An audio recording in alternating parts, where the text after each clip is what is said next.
How many of you here in the audience have actually attempted to start a city? The great ideas of the future are going to happen in cities. We actually love that global chaos and blindness and diversity and mixity of uses. What I think is that the city is all about coming together for the reason of connecting up, networking of synergetic activities. Sprawl is not a free market phenomenon. Sprawl is a government-created phenomenon. So any kind of over state-managed economy, but historically the big difference, it was that idea in the 1950s, the suicidal idea in 2000. You know, the more we prevent people from living in San Francisco, the worse that is for the environment. Stop subsidizing the automobile, stop building all these damn highways. Basically, there's no market. That's why it doesn't function. Why are we preventing people from living in transit-served locations? Because there's incumbent homeowners that don't like it. I don't think, the homeowners should necessarily have this power to prevent the development of a whole village. And I find that NIMBYism is in the end the force behind the politics. That sense of entitlement needs to be broken. Planners, I don't think is the right word anymore because they're not planning, they're reacting. And the amount of value is destroyed through things not happening. You know, 90% of what is done when you're looking at what to do with a site is just compliance. Totally stifles or blocks off any innovation and creativity.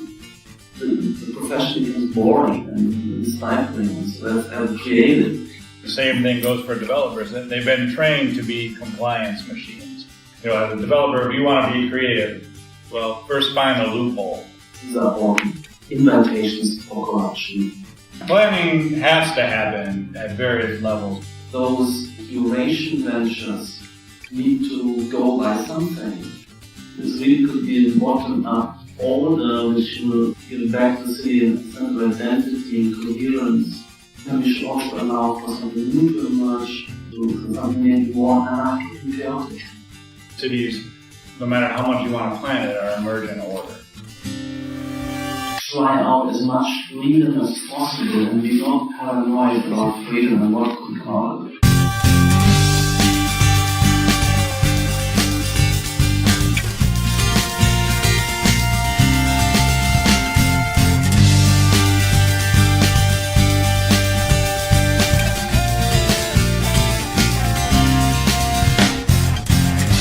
Welcome to Anarchitecture, episode 18. For this episode, we had the opportunity to record an event put on by an organization called Startup Cities. This was a discussion between Patrik Schumacher, principal of the world-class architecture firm Zaha Hadid Architects, and Adam Hengels, the founder of Market Urbanism, a website and blog promoting market-based solutions to development of the built environment. As our listeners know, we're already big fans of Patrik Schumacher. We produced a 4-episode series on him. That was our episodes 9 through 12, which included an interview with Patrik in episode 11. In addition to being one of the top architects in the world, what makes Patrik so compelling to us is that he has been outspoken about his libertarian ideas, and particularly ideas about development of the built environment. We've been following Market Urbanism for a while now, both the blog and the Twitter feed, which I highly recommend. And that's run by Stephen Smith, who combines a deep knowledge of the obscure minutiae of zoning codes in just about every city in America with a snarky sense of humor that I think listeners of our podcast will appreciate. You know, we say things like, gee, should government privatize the roads? Then I'll see a tweet from Market Urbanism that's like, why hasn't Durango, Colorado changed from FAR 1 to FAR 2.5? Exclamation mark, exclamation mark. These guys really have their fingers on the pulse. And of course, just from the description that Tim gave, the Market Urbanism philosophy is very close to our own. For those of you who follow us on Twitter, you've probably realized that about half of our Twitter feed is just retweets of Market Urbanism content. Yeah, and if you ever get the impression that we actually know what we're talking about with all this urbanism stuff, generally we've been reading something on the Market Urbanism blog just before we started recording. We're not urbanists, we just play one on our podcast. I like to think of us as the color commentary on urbanism and urban issues. So we're like Dennis Miller, in the announcer's booth at the NFL game. Whereas Market Urbanism, they're the play-by-play. They actually know what's going on and are calling all the shots of what's happening out there in the world of urbanism. Yeah, but we're trying to work up to John Madden status. Bam, bam. So being fanboys as we are of both Patrik Schumacher and Market Urbanism, you can imagine my surprise one day when I see this announcement on Twitter that Patrik and Adam Hengels, the founder of Market Urbanism, were going to be speaking together at an event called Startup Cities in New York in January. I had been looking out for an opportunity to try to reconnect with Patrik at some point, so this seemed like a perfect opportunity, not only to see him again, but also to get to know the Market Urbanism guys. And the organization putting on the event was called Startup Cities. This is the brainchild of a guy named Peter Ryan, who's really interested in startups, business startups, and that entrepreneurial spirit, as well as urbanism and issues related to the built environment. So the idea behind Startup Cities, as you'll hear him say here, is to bring investors and entrepreneurs from the startup community to the fields of urban planning, real estate development, and architecture, so that we can infuse cities in the built environment with some of this entrepreneurial spirit from the startup community that's often missing from what are sometimes commoditized utilities and the sort of rigid, uncreative ways that governments deal with issues in cities. I thought this was a great event. They probably had about 100 people there. It was a packed house. The discussion was pretty wide-ranging. The topics covered some familiar ground for our audience. For one thing, we did 4 episodes about Patrik. And for Market Urbanism, I see that as kind of a reflection of a lot of our ideas about the built environment. So you hear Patrik and Adam each talk about how they became interested in these ideas. They'll talk about the future of cities and how we expect to see an increase in urbanization, cities getting larger, cities getting denser, and all of the benefits that come out of this type of agglomeration. There's some criticism of zoning and other kinds of regulatory standards, which have a lot of negative outcomes in terms of housing affordability and land affordability and even creativity for architects and developers. They talk a bit about digital design. Adam actually has founded a startup called Paraffin, which uses computer-generated design to allow developers to test thousands of options for the way that they might develop a site based on the regulatory requirements and budget constraints and some of the programmatic goals, which is really interesting. And then, of course, Patrik is the head of Zaha Hadid Architects, which is one of the world's leading architecture firms in terms of design and design technology. So they have really been on the cutting edge of computational design within the architectural world. There's a question of whether cities should be planned or to what extent planning might be appropriate, even in a private city or a privately developed city, which is part of the idea behind startup cities, is that we should be thinking about developing new cities as an entrepreneurial venture rather than something that defaults to a government as the prime mover behind its creation. They addressed the environmental benefits of cities, of living in dense cities, and how planning regulations often have environmental consequences, creating sprawl and much less efficient ways of living. Another topic was things like land use regulations to protect water resources and other natural resources. How do you deal with that without relying on the types of regulations that we have today? There was another question about kind of which cities and which places around the world are most difficult to work in. And they talk about the kind of delays that come out of the planning process. And not only delays, but canceled projects and postponed projects and all that value that is lost in the sunk costs of the planning process. And they both had a couple of funny anecdotes there about delays on projects. There's another question about the power that homeowners should have in determining what gets built within their neighborhoods and cities, and whether there's justification for the kind of NIMBYism that often causes some of these project delays. There's a question about data-driven tools for cities.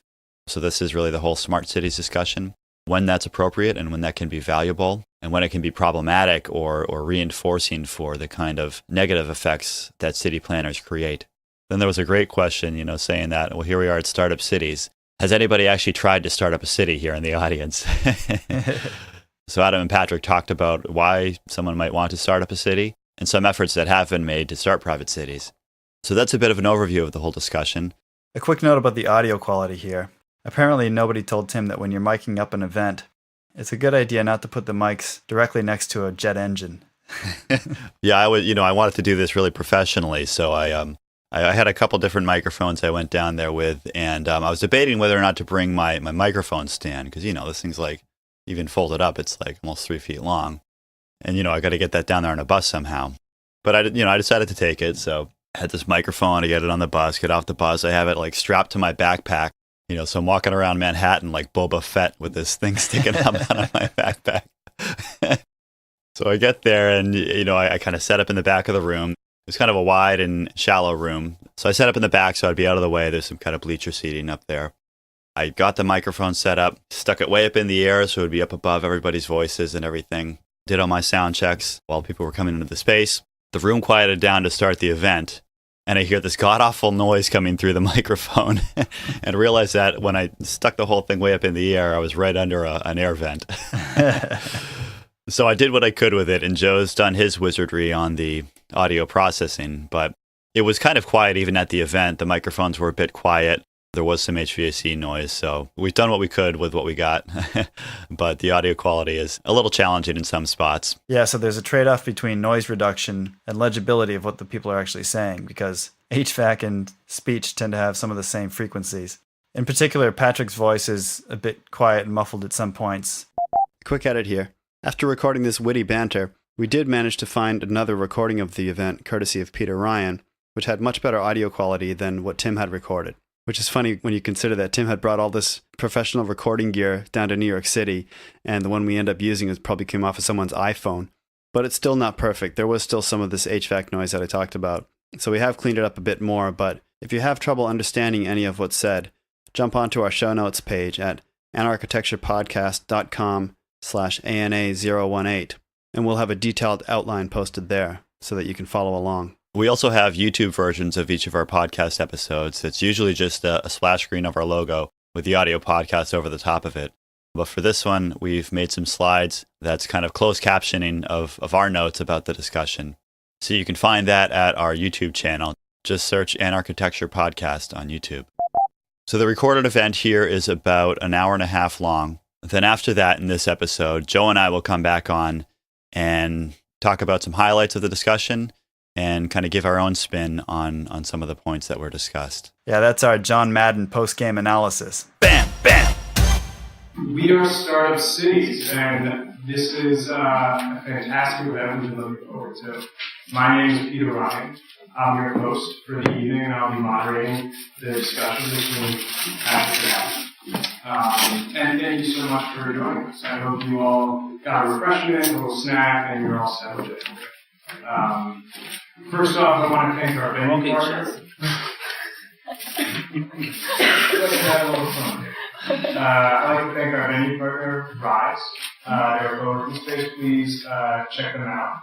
If there's any co-working space need you might have, they'll be of service. And then a little bit about Startup Cities and what we're trying to do.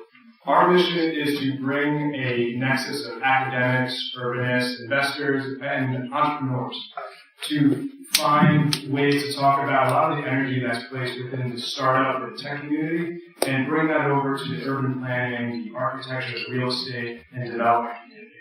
And so what we found is bringing these speakers together in panels or debates or more lecture-style events gives a great way to inform of really interesting projects that are going on, and get also a look into what some of the academics are doing in the classroom and the research halls, as well as what maybe some government agencies are doing inside their offices.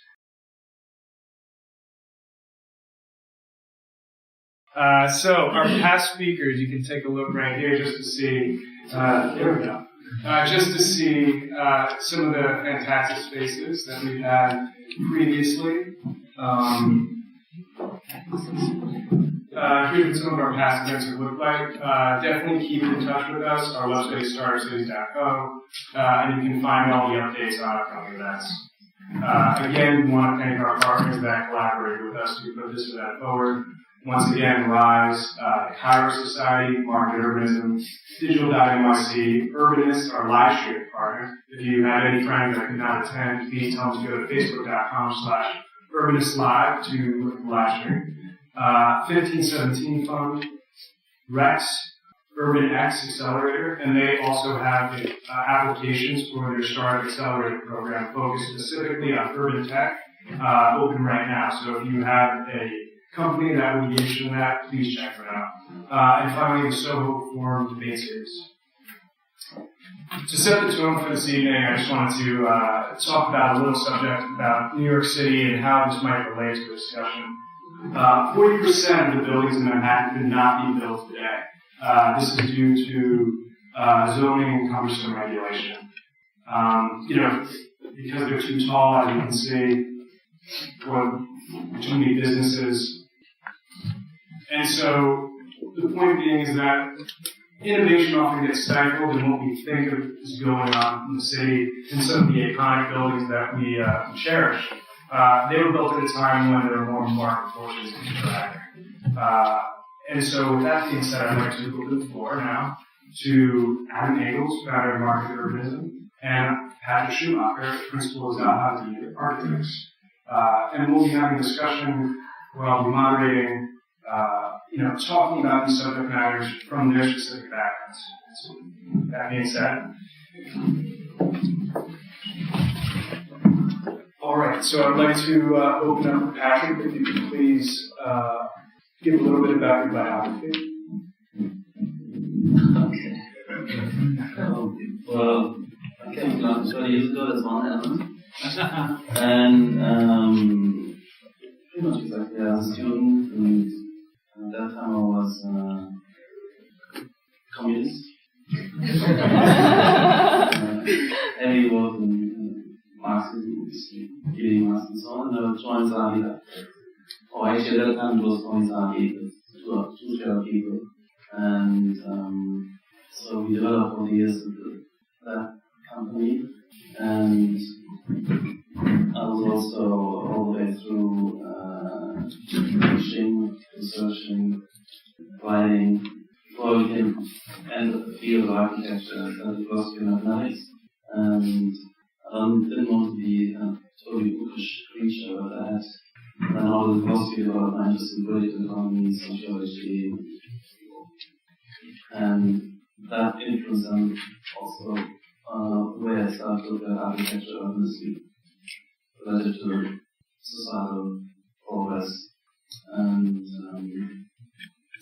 in terms of my political evolution, I became less radical for a while and became more mainstream.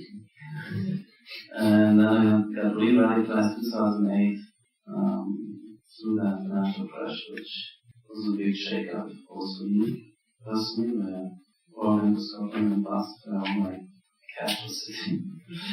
And the firm, a lot of the work I broke off and continued on in other areas which then kind of also sound like the whole of Europe in that process. But 2008 already has rapidly evolved into towards the libertarian philosophy, discovering in that debate, trying to find out what happened and how I can explain that and where to move from there. So I discovered these institutes and their explanations of business cycles, also business cycle theory, and also that more interested in the political side of Austrian economics, anarchitecture, and start to think how to reply back to development issues. So that's why I'm here. Great. And if you could get a little bit of information about your bio. So let's see. I actually, in college, I started out in architecture, but basically dropped out once I got into the studio classes and didn't find them as rigorous and as interesting as I wanted them to be. I transitioned into structural engineering, which was a little more mathematically rigorous and complex. So when I got out of my engineering education, worked as a structural engineer for 5 years, designing buildings and things like that. But there was an entrepreneurial side of me that wasn't being recognized. So I decided to go transition into real estate development I went back to graduate school in a real estate development program at MIT. I decided I wanted my focus to be on so-called mega projects, big multi-billion-dollar projects where you master plan an entire neighborhood. Came out of the MIT program at MIT where I wrote my thesis on that topic, and ended up working here in Brooklyn for City Radnor and the Atlantic Yards project for 7.5 years. But I worked on that project, but during that time, I guess kind of while I was at Forest City Radnor, I started the Market Urbanism website under a pseudonym, because obviously my employer would not have been a fan of what I wrote. But basically, with the ideas that came about in Market Urbanism kind of came to fruition in several different stages. Part of it was when I was in architecture school, I was introduced to the ideas that were relatively new at the time, such as new urbanism and things like that, which were considered on the cutting edge. And I had an appreciation for cities and an urban way of life. Having grown up in the suburbs of Chicago, I didn't think it was actually that great of a place for a kid to grow up. And so the seeds were kind of planted for an appreciation for urbanism and then when I actually took economics coursework, both in preparation for the master's degree and within my master's degree, I started to appreciate the economic way of thinking and started to analyze cities and the way we build buildings from that point of view. And so a lot of this came into fruition while I was at Forest City Radnor, working on what I thought was, what I was meant to do, which was mega projects. And I saw kind of what's actually happening behind the scenes. That's a $5 billion project, but hundreds of millions of dollars of public subsidy. Eminent domain was used in that project. So that's, the bad things that are happening, between the government and the private developer. But at the same time, we had, a very extremely vocal NIMBY group who basically prevented a good development from being great, and also, stalled the project for many years. So I guess, yes, part of it is just an understanding of economics and realizing, the sprawl that we talked about of being bad in architecture school, actually that has to do with economics. The government builds these roads, everything ends up spreading out, and at the same time, urban renewal, slum clearance, zoning, all these things hollow out the cities and cause people to spread out. And they started to see that sprawl is not, a free market phenomenon. Sprawl is a government-created phenomenon. And I felt someone needed to say this. And when I looked out into the libertarian ecosystem, I didn't see anyone saying that. I saw people like Randall O'Toole saying actually the opposite. And I think someone needs to say something. Someone needs to actually put these ideas out there. And Stephen Smith started picking up on this and started writing stuff on the website. And other people started picking up. So just like over the years, it's grown into, I think in a way it's a movement. And in a way, I feel like the mainstream has come along. At least the mainstream intelligentsia has come along, and there's now seems to be a consensus among both planners and urban intelligentsia, planning professors and things like that. They'll at least admit that zoning is a problem, and that this housing crisis that we're currently in, and especially in New York and San Francisco, London, has a lot to do with zoning, and that's something we've been saying for a long time. And I feel like, finally, people are coming to accept that. I guess the next step is closing that gap between, the intelligentsia and the mainstream people. Because if you walk up to someone on the street and say, "Should we get rid of zoning?" What are you crazy?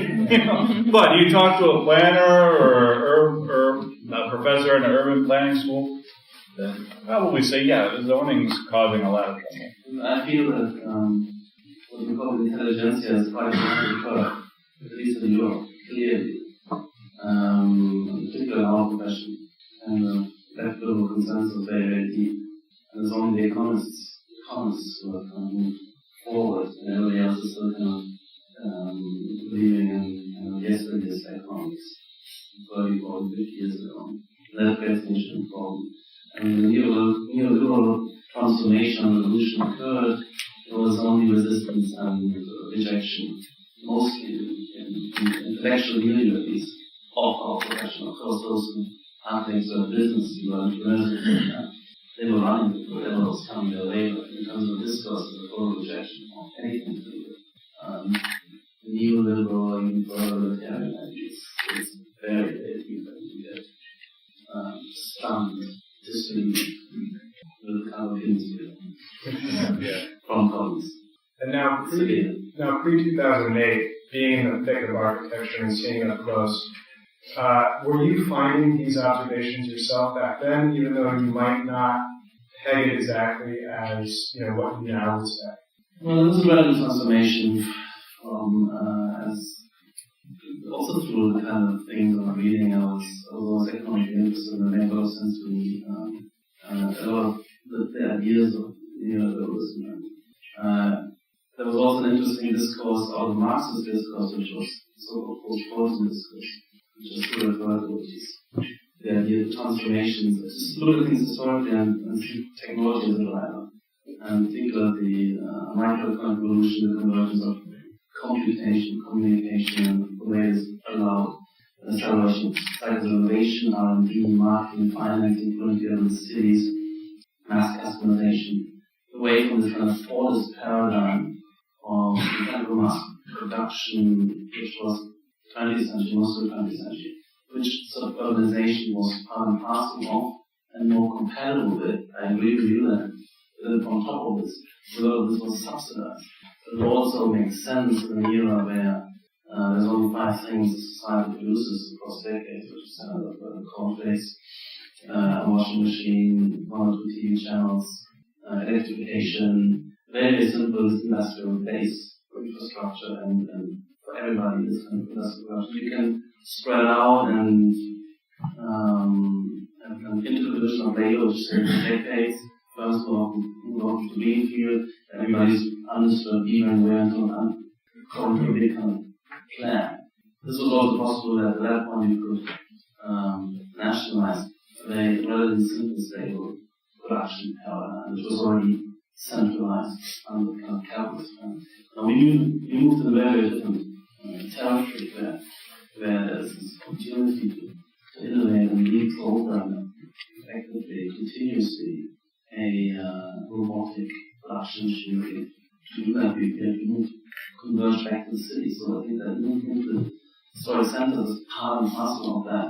Also then the freeing up of entrepreneurship. So you need to found companies, and for that you need finance, you need advice, you need marketing, advertising, you need research, development.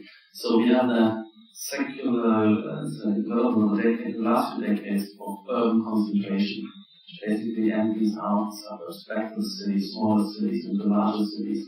It's a global phenomenon, and in that context, the old planning apparatus is totally overwhelmed and bankrupt, and it was never a good idea. So was any kind of over state-managed economy. But historically, the big difference. It was a bad idea in the 1950s, but it's not a suicidal idea in 2000. So we should look at that, and something like that.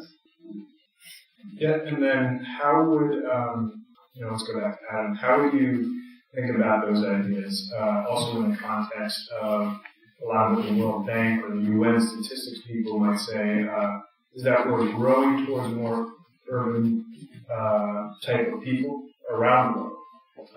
And so that there's not necessarily a decision that's going to be happening for everyone, but it's more so going to happen. And so how does market urbanism fill itself into that necessary demand that's coming?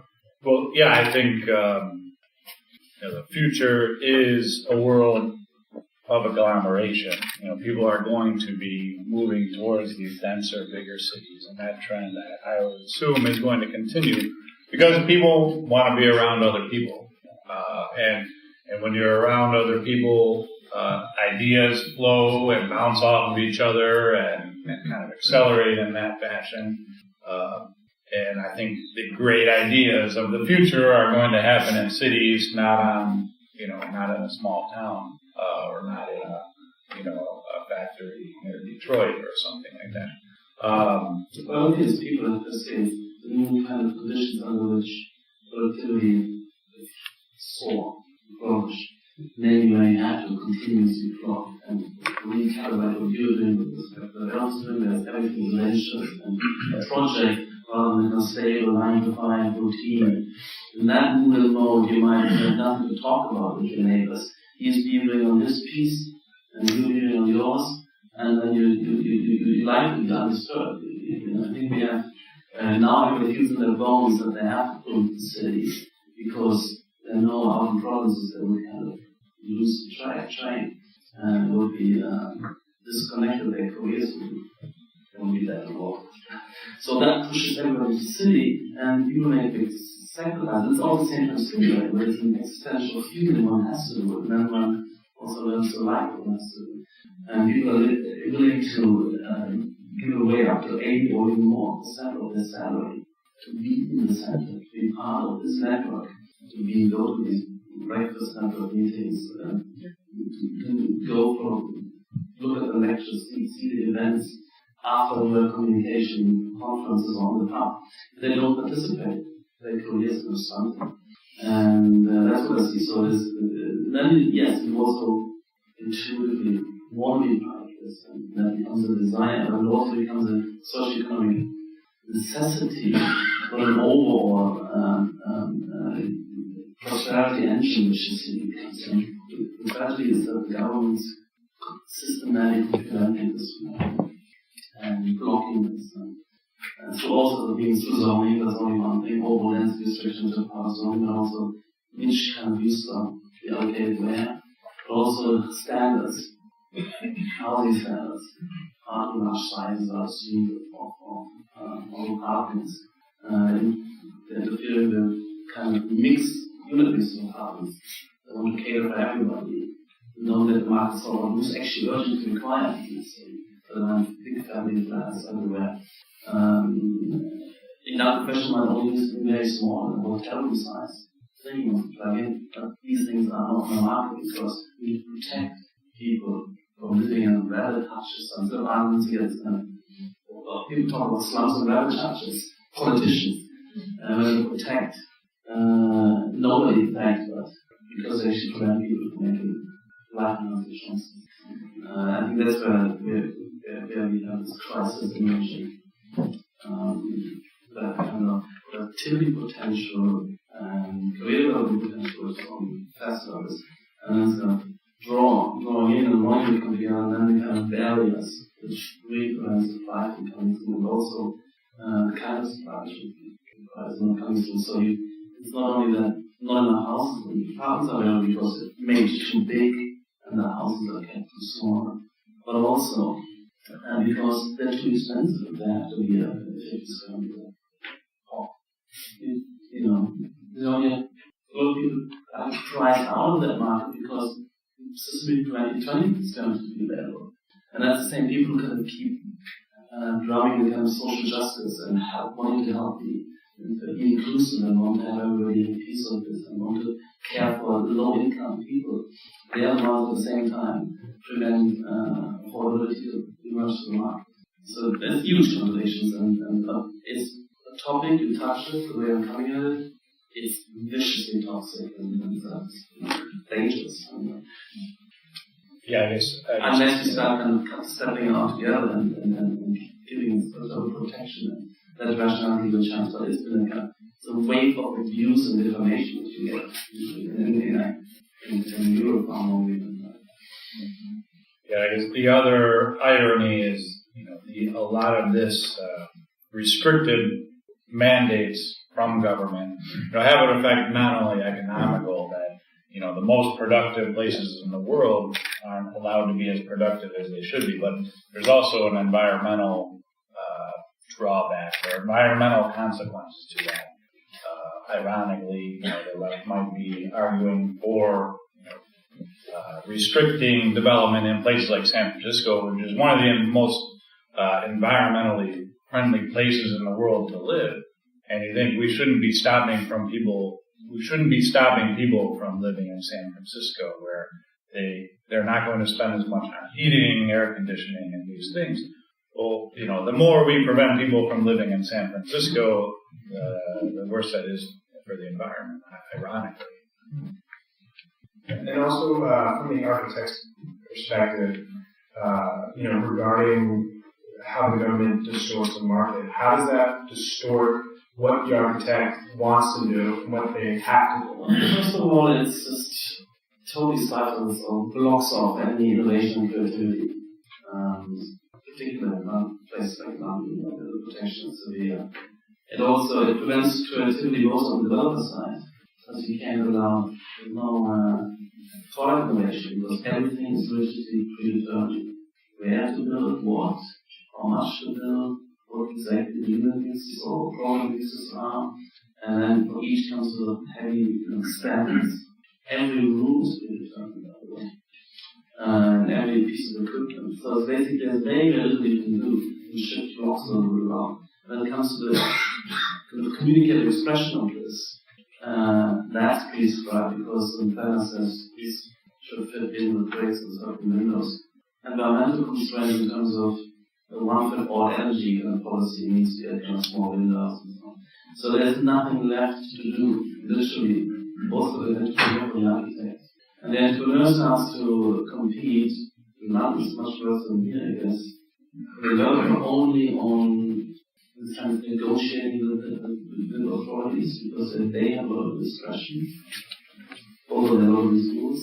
So in the end, which councils which planners ins and outs, get consultants, this kind of rent seeking, special knowledge, special interest navigation. That's what you compete on, and gaming and playing. Buying, purchasing the land a bit more because you think you can get beyond certain rules and get special provisions and navigate. That's what they're competing on. That's what sorts out. That's why it means also foreign developers cannot come to the territory. So it becomes very monopolized and strangely or oligopolized because the developer can never enter another city. They will probably crash because they don't know how to make mistakes. They can't appreciate problems downstream and what they have to account for cost. So basically there's no market in the real estate world. It's very, very heavily corrupt. That's why it doesn't function. Because it's so politicized and so Indian and corrupt.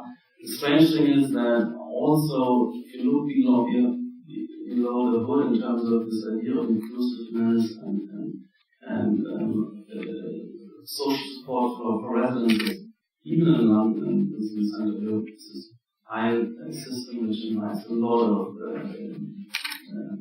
suspect practices and is incredibly unfair. And the more you go on to other countries which have less checks and balances, these are all invitations for corruption all around the world. So this is not even that the ideas are bad. And could criticize even they were viable and doable.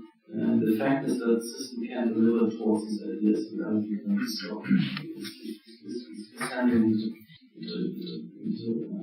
stagnation and corruption, relatively speaking, to more competition. I guess on the topic of architectural design, I love to repeat what Stephen often tweets is that architects don't design buildings in New York, zoning does. I mean, in a way is the truth. 90% of what is done when you're looking at what to do with a site is just compliance. It's just complying with the zoning. Once you've figured out a program that complies with the zoning, then you make it pretty. But really, it's just going through the rule books and seeing what you're allowed to do and build. And then dealing with the planners. Planners, I don't think is the right word anymore because they're not planning; they're reacting. And most of, at least as a developer, my interaction with the planning department, they're telling they're just acting as petty bureaucrats. They're not saying we have a vision. here's part of the vision, here's how we think your piece of land fits in with that vision, and here's how we see the future of this being. No, it's like, you can't do that, you can't do that, you can't do that, and that's about it. You know, you can fight it with your lawyers, but they're just, you know. Look, subjectively they're trying, they're honest, they have ideas, but yeah. But they don't have the information, they don't have, they can only work negatively. Right. I mean, they spend their time usually at least getting a master's degree in planning, and then they just basically executing the politicians and neighborhood groups' desires, basically. And you know, it's interesting for me, the creativity comes through once the system kind of stops working, once you have loopholes or vacuums. So in London, this great entrepreneur, he found this loophole where you can offer, go away from these standards. If these are individual units, can't be a shared living in a multi-occupancy home, for instance. We took this from what is usually looked at something where 5-6 bedrooms together around the living room. He pushed it to 500 because it wasn't specified for me. And suddenly he has created a fantastic co-living environment, very, very small units, and becomes competitive and attracts a whole crowd. There's also interesting central government sometimes has been seeing the way that NIMBYism and the localized politics is stifling everything. And I want to at least represent the idea of all one nation. So that try to break through some of those rules and create development rights where they contemporary human standards, and then you can see what the market should be looking for. And also in China, I think there's a lot of examples of the true entrepreneurial innovation. Sometimes it becomes quite counterintuitive, these results, but they work. For instance, the National Building May you have units which they leave open and they don't freeze right, whether it be retail units, office, work units, or residential units. And that's throughout the whole building.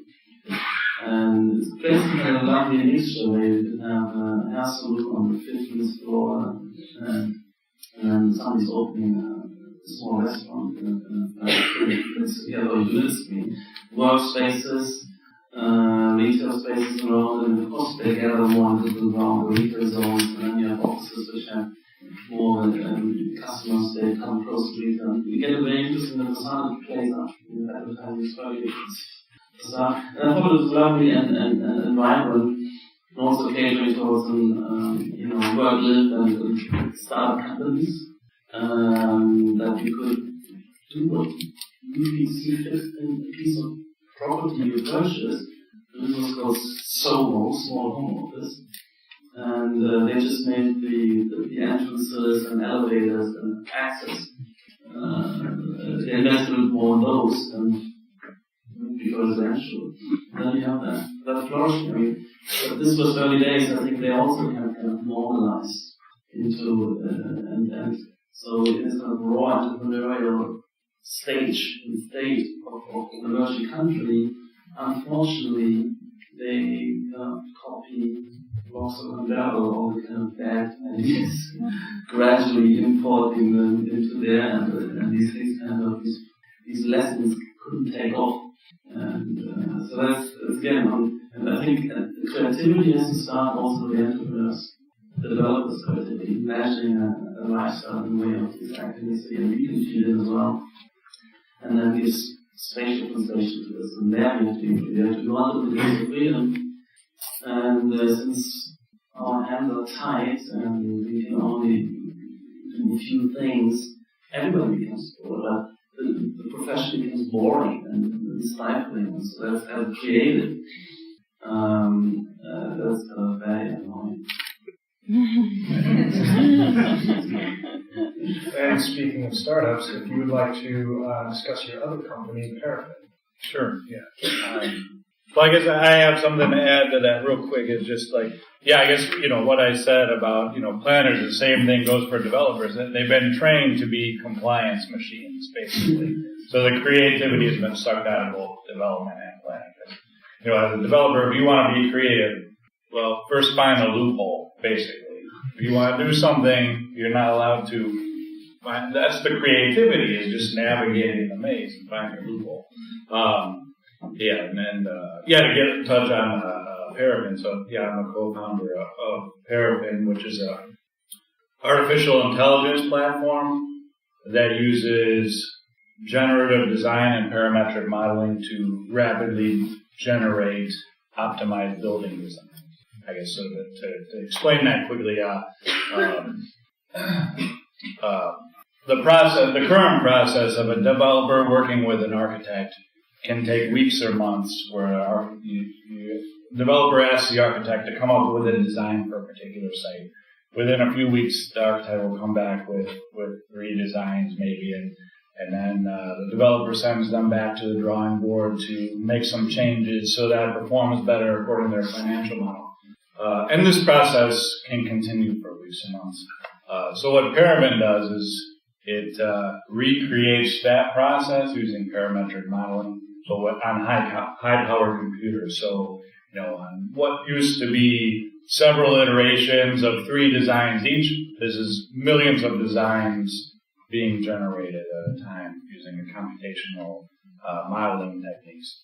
And then what happens is these parametric designs are then linked to financial models that just like a developer would use, so that a developer can filter and sort those designs. Say you have a million possible or 10 million possible designs for a particular site that the computer generates. Well, then the software will make financial models for each of those, so then you can filter and sort which ones you may want to go with.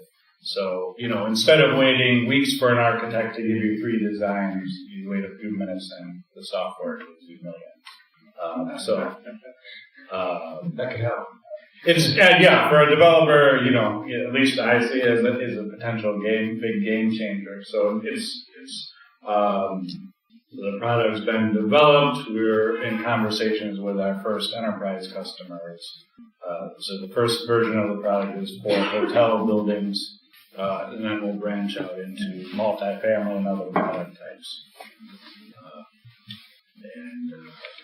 If you want to talk to me about that, or the rest of the Paraffin team is here as well, we'll have to talk about that after. I love it.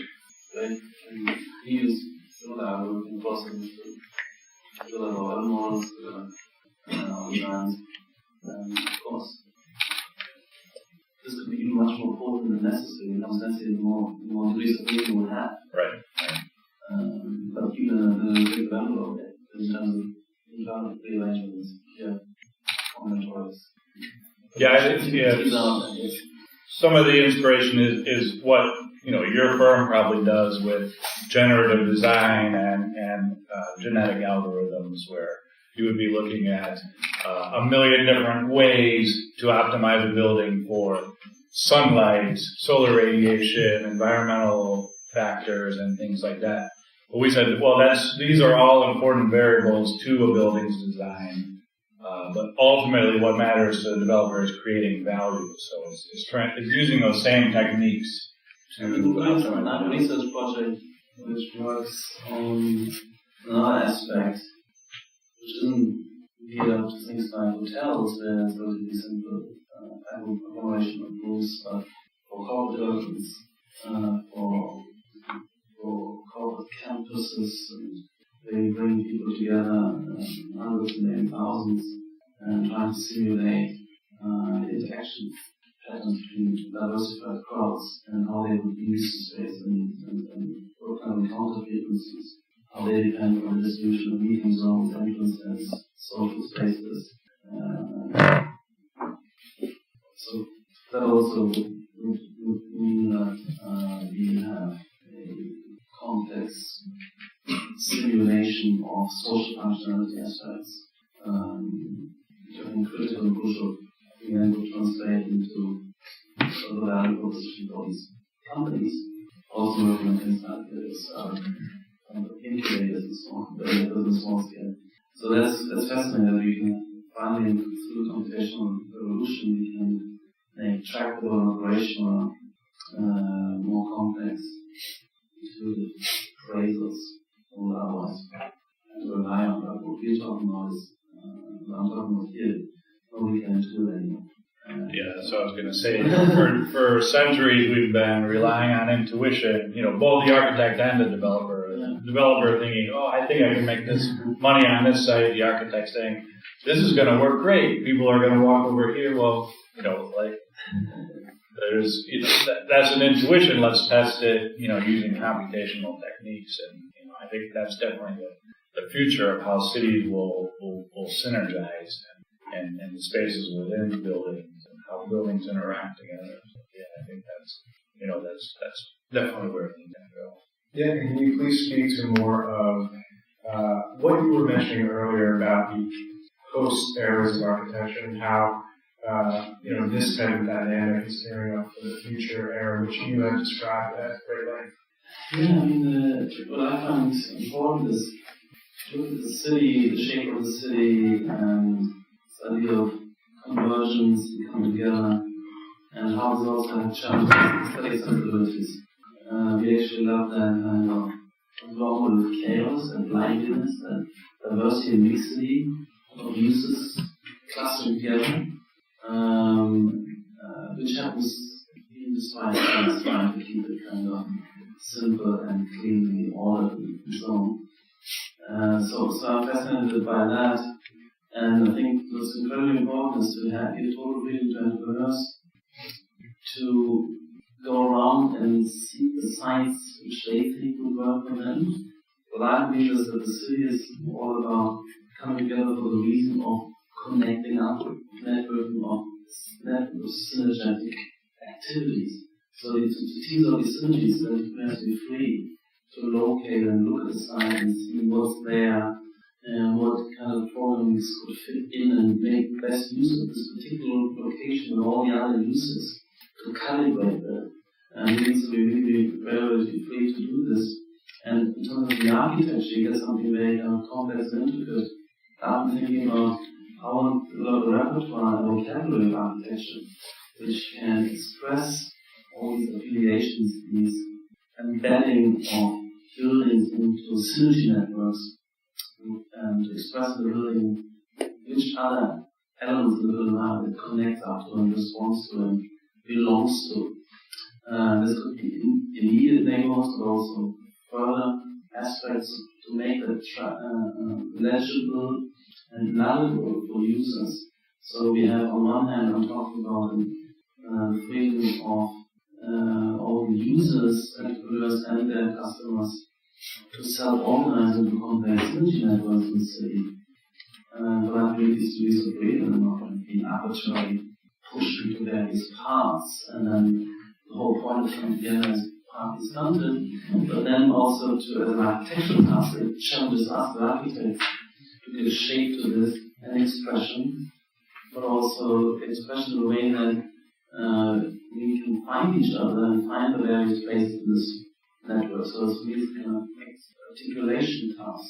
So these kind of problems we can work on in schools of architecture, research labs, research groups that develop those oftentimes mixed-use complexes, even though they're compromised in the for planning. In other countries, we get more users, we can start trying this. Right? It points to very different much more organic, much more dense city, which isn't a city of separate blocks and cells just sliced up into separate floors and walls and rooms, but something which is very open, so all buildings, in my view and vision and architecture, become more and more hollow. In the visibility and the awareness, so that I'm exposed to simultaneity of other activities which might be relevant to me and connect up to. You can see a little bit of Adrian and so on, and expressing the urban space or the players in the street space. And so this is a very different idea. Maybe also multiple levels of networking and connection. So really connect, network, everything communicates with everything else. You get this kind of vision of something very, very exciting and dense and organic, because we need all this freedom. We can't arrange this only on kind of grid and orthogonal basis. So there's implications for very different physiognomy and style of architecture. And there we also, unfortunately, we have a kind of conservatism and regressiveness, also indiscipline, where we now have indiscipline kind of proposals which are drawn up and proselytized. 8 years ago, they were exactly the same. We could have had also this nothing's coming through. We had a kind of conservative backlash as well. But still, under this, in schools, there's arenas of research, something new is emerging, which I hope that will come to flourish more here. It's really to bring that out. Yeah, I think the way you were describing how you think a city has its synergies and multiple layers of complexity, what keeps coming to mind is like a forest or a rainforest. It's almost an unplanned order where there's synergy between the plants, animals, and nature. And this is in a way what a city is. It could become, without these arbitrary infringements or lack of discipline, a blunt and restricted repertoire. This really could be a bottom-up order which will be given back to the city in a sense of identity and coherence and unique identities, because we have kind of evolved like different values and different flora and fauna and parts of nature become participative and yet navigable. But now it's tragic in a way that nobody likes it. The current environment is what I call a garbage urbanization. Planners trying to restrict and do their bit, but in the end, if you look back at the city, nobody can measure it's just that.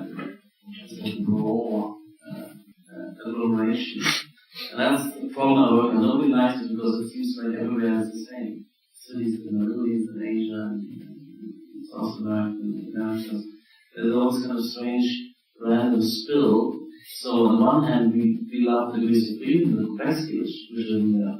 But professionals get to learn and be set free to give that a coherent shape very much sooner. And I also use the metaphor of a multi-species ecology of the jungle. You go other landscapes where you have without the central plan, in fact, the bottom-up co-evolving energetic ecology which generates character and also order ourselves because it's rule-based and nothing's going to randomly distribute that. They have for good reasons. Seems random, but everything's there for a reason. But these reasons also need to be incentives and motivating forces need to be allowed to pull through and give shape. And then there will be the incentive for things. Yeah. Should we open up? I think it's time to open. Yeah, let's begin with the questions. Can everyone please make sure to talk loudly for all our guests here and on the live stream as well, so that they can hear. So let's start with you back there. Thank you. Eric Brennan. How's it going, Patrik? Question with regards to this organic approach to the planning and zoning. Clearly, we're talking about zoning and planning in the hands of bureaucrats and government officials that have a fundamental mismatch of alignment of incentives. Got it. How about, however, in the context of a private city-scale developer, where to some extent, just as the theory of the firm and several other ways of looking at organization, there's a clear argument to be made that if you have the right incentives, it's totally okay and in fact optimal for some initial planning to take place. So that the issue is not so much that planning is bad, you shouldn't plan, period, but that who's doing the planning, what's their incentive structure, and are they flexible after they create an initial plan so as to let the market do its thing. And the alternative being that there's no plan, and then the cost of starting for any one party that has the idea of a building is much higher because they have to visualize not only the building but what might emerge around it. So could you comment on how you balance those two things? And am I correct to say that zoning and planning is not bad universally just because, but depending on the hands of whom you're thinking about. Thank you. I'd like to tackle that. I think you kind of said it. I think you said everything yourself in a way. I haven't gone through this. I mean, a historical example, which I'm talking about private planning. Actually, also I started lecturing at my head on Market Urbanism, and planning is, private planning and hiring consultants, they're all planning.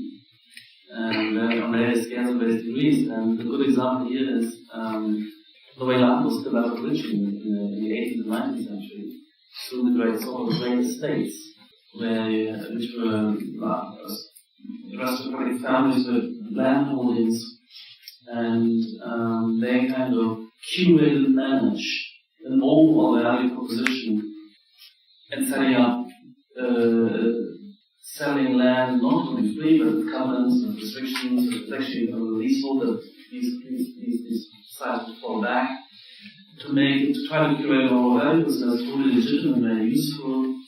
The question is, can you do it for the overall city? What's the right grain? And my view is that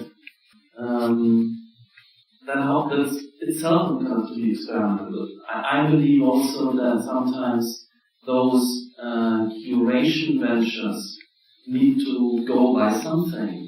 So if you're somewhere zones which are less curation or no curation, you have more kind of small grain accumulation and sub-organization. That might give you an idea about then what and how to curate and what works and what doesn't work. So there's various scales of experiments. Because of course, we have multiple medium-sized and large-scale entrepreneurial planners. They would compete with each other. That might not. They still might all have preconceived notions, and therefore sometimes I think it's also useful to have no plan. We have sometimes these vacuums, like in India, where the city can totally build up and in relatively large chunks. And now also the tendency that developers becoming more and more large chunks because they want to synergize the value proposition, they want to their investment, or their seed, they want to garner and buy more and more land. I understand all this is all, but I still would want for the idea of that you could actually, what are you doing about when you're planning a whole city? You can only then try to copy something you've seen, but at the same time you should also allow for something new to emerge. Maybe also through something maybe more anarchic and chaotic. So clean up and curate the next one. Yeah, I was going to say, planning has to happen at various levels, basically. We can plan, let's build a tree house together and plan it, up to a scale of an entire city. If you're going, and there can be synergies that are identified with larger scale plans. I guess, for example, a shopping mall, you might subsidize your anchor tenant so that you can charge your other tenants more. There's that synergy that that private developer is putting together. It becomes a thing where two things need to happen. One, you need to have flexibility in the long run. If forever if you're going to stand by your plan forever and never, deviate from it one bit, good is going to come out of it. You have to have that versatility. And part of that is, I guess the second thing is that you have to, if you're going to do large scale planning, you have to have the humility to understand that cities, no matter how much you want to plan it, are emergent order. So you can try to plan all you want, but something's going to emerge that you didn't plan. So you got to have that flexibility. You have to be very mindful of most of the time. Continuously change. But it's useful. You look forward to some kind of assumption that's not necessary. But most probably after 10 iterations, you do something very different. So it becomes a dialectic. All right, let's go there. Two-part question. With you on the less zoning or less reactive zoning. But at the same time, should we get the government out of the business of insuring risky lending to temper some of the extremes that may take place or riskier construction? And two, don't you also need to understand how the environment is, density helps the environment in some respects that you mentioned? Also, wouldn't we need to restrict building on, say, watersheds that help support that get water to the city in turn? Yeah, I think part of the big reason for the financial crisis in 2008 is because in the past we would prevent these large institutions that should have failed from failing. These companies, these big banks should have failed, and I don't know if there's much more to say about that. I think there's, as far as building on watershed and other environmentally sensitive areas, I think there's plenty of justification for that. It's just a matter of how to do it. Whether you do it with a heavy hand of the government or some other mechanism. I'm in favor of not building on a watershed or water source. If you imagine the scenario, we're not in that scenario, but if you have a scenario where everything was privatized and those owners of those water bodies which would be considered to kill benefit downstream, which they could maybe draw on and monetize. So I think this will be self-regulating. Of course, there are also degrees, in particular urban land, the degrees of collective action necessity, which I wouldn't give to a general public, which is a little informed and subject of demagogy, but it would be landowners who come together and self-regulate aspects which concerns them all. So it's like shareholders, and you would go in a certain district, and of course the transaction costs to bring them together, but imagine a society which has evolved for a while under the lease of freedom. You will still have you have within one holding, but if you have multiple holdings, to regulate interferences and mutual value kind of infringements, they could also come together and don't necessarily need the government office to then kind of divert this. So I believe there could be some kind of landowner democracy, because landowners, with this respect, and property owners would represent the interest of all the customers, potential customers, and then the general public in an expert, informed fashion, because their profit is representing the fact that they are generating value to consumer surplus, and they're drawing a small part of that. And so we need to look at the environment is complex, and there's a lot of externalities and some collective action requirements, which is the fact that it's more politicized, there's more regulation, more government interference in the fashion industry. But nevertheless, I believe there are entrepreneurial and market solutions. So, I have a question for both of you. What's the easiest and most difficult city you ever worked in, and why? As a developer, I've worked in 2 cities and witnessed another, as a student. But so I've worked in New York and Chicago as a developer and studied real estate development in the Boston area.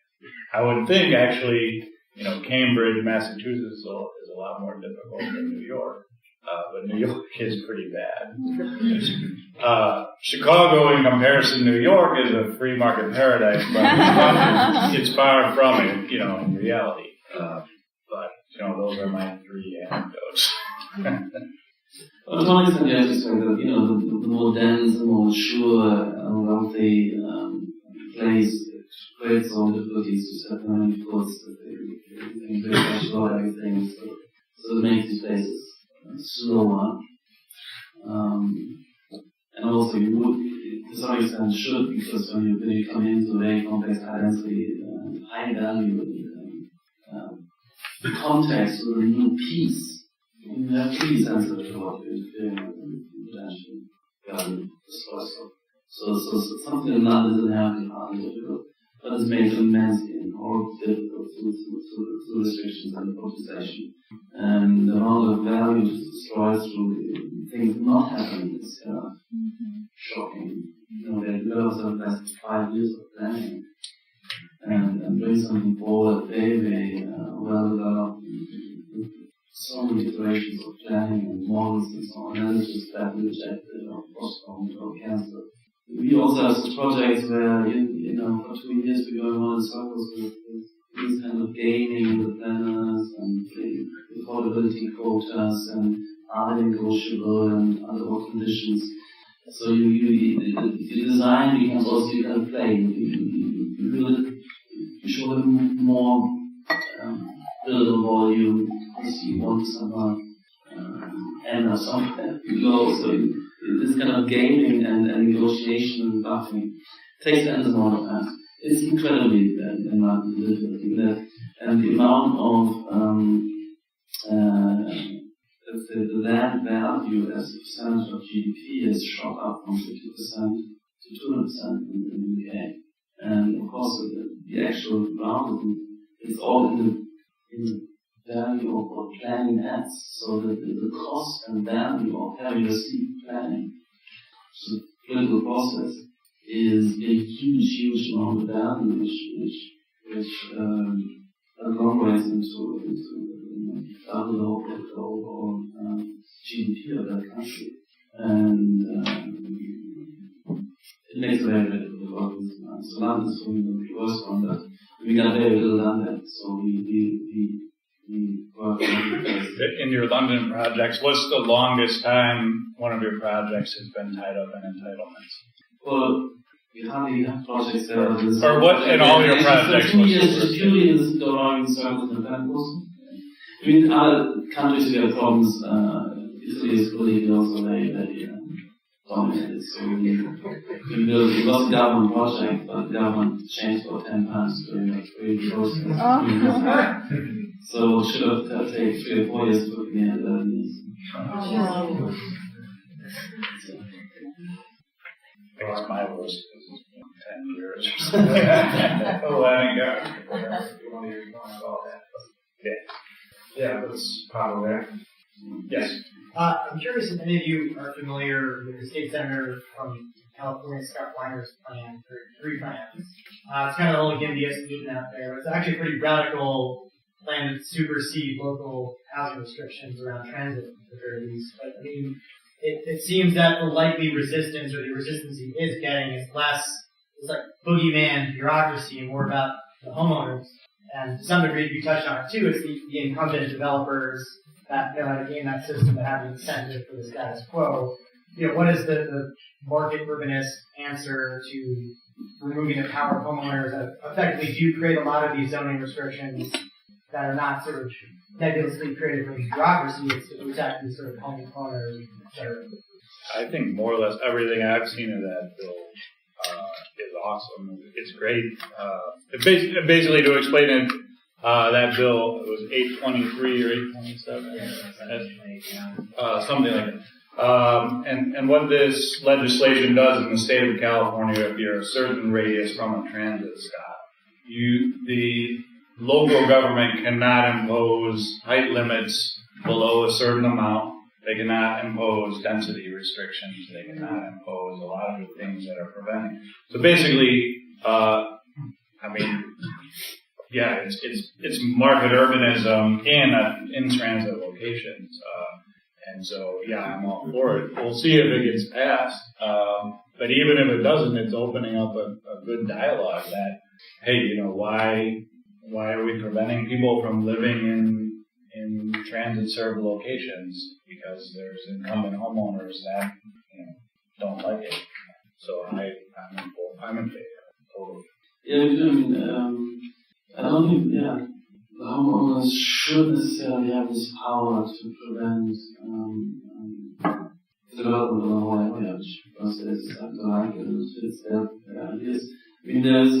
There's no fast and ready formula how to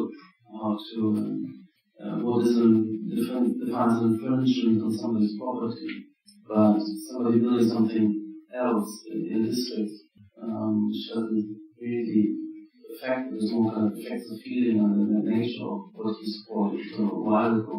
There's too much of protection or something. It's also in the market you don't say you prevent somebody from open your phone and compete with you because certain countries or do that. I mean, if you have these kind of rules of protecting everybody from anything that's going on, you're building total stagnation.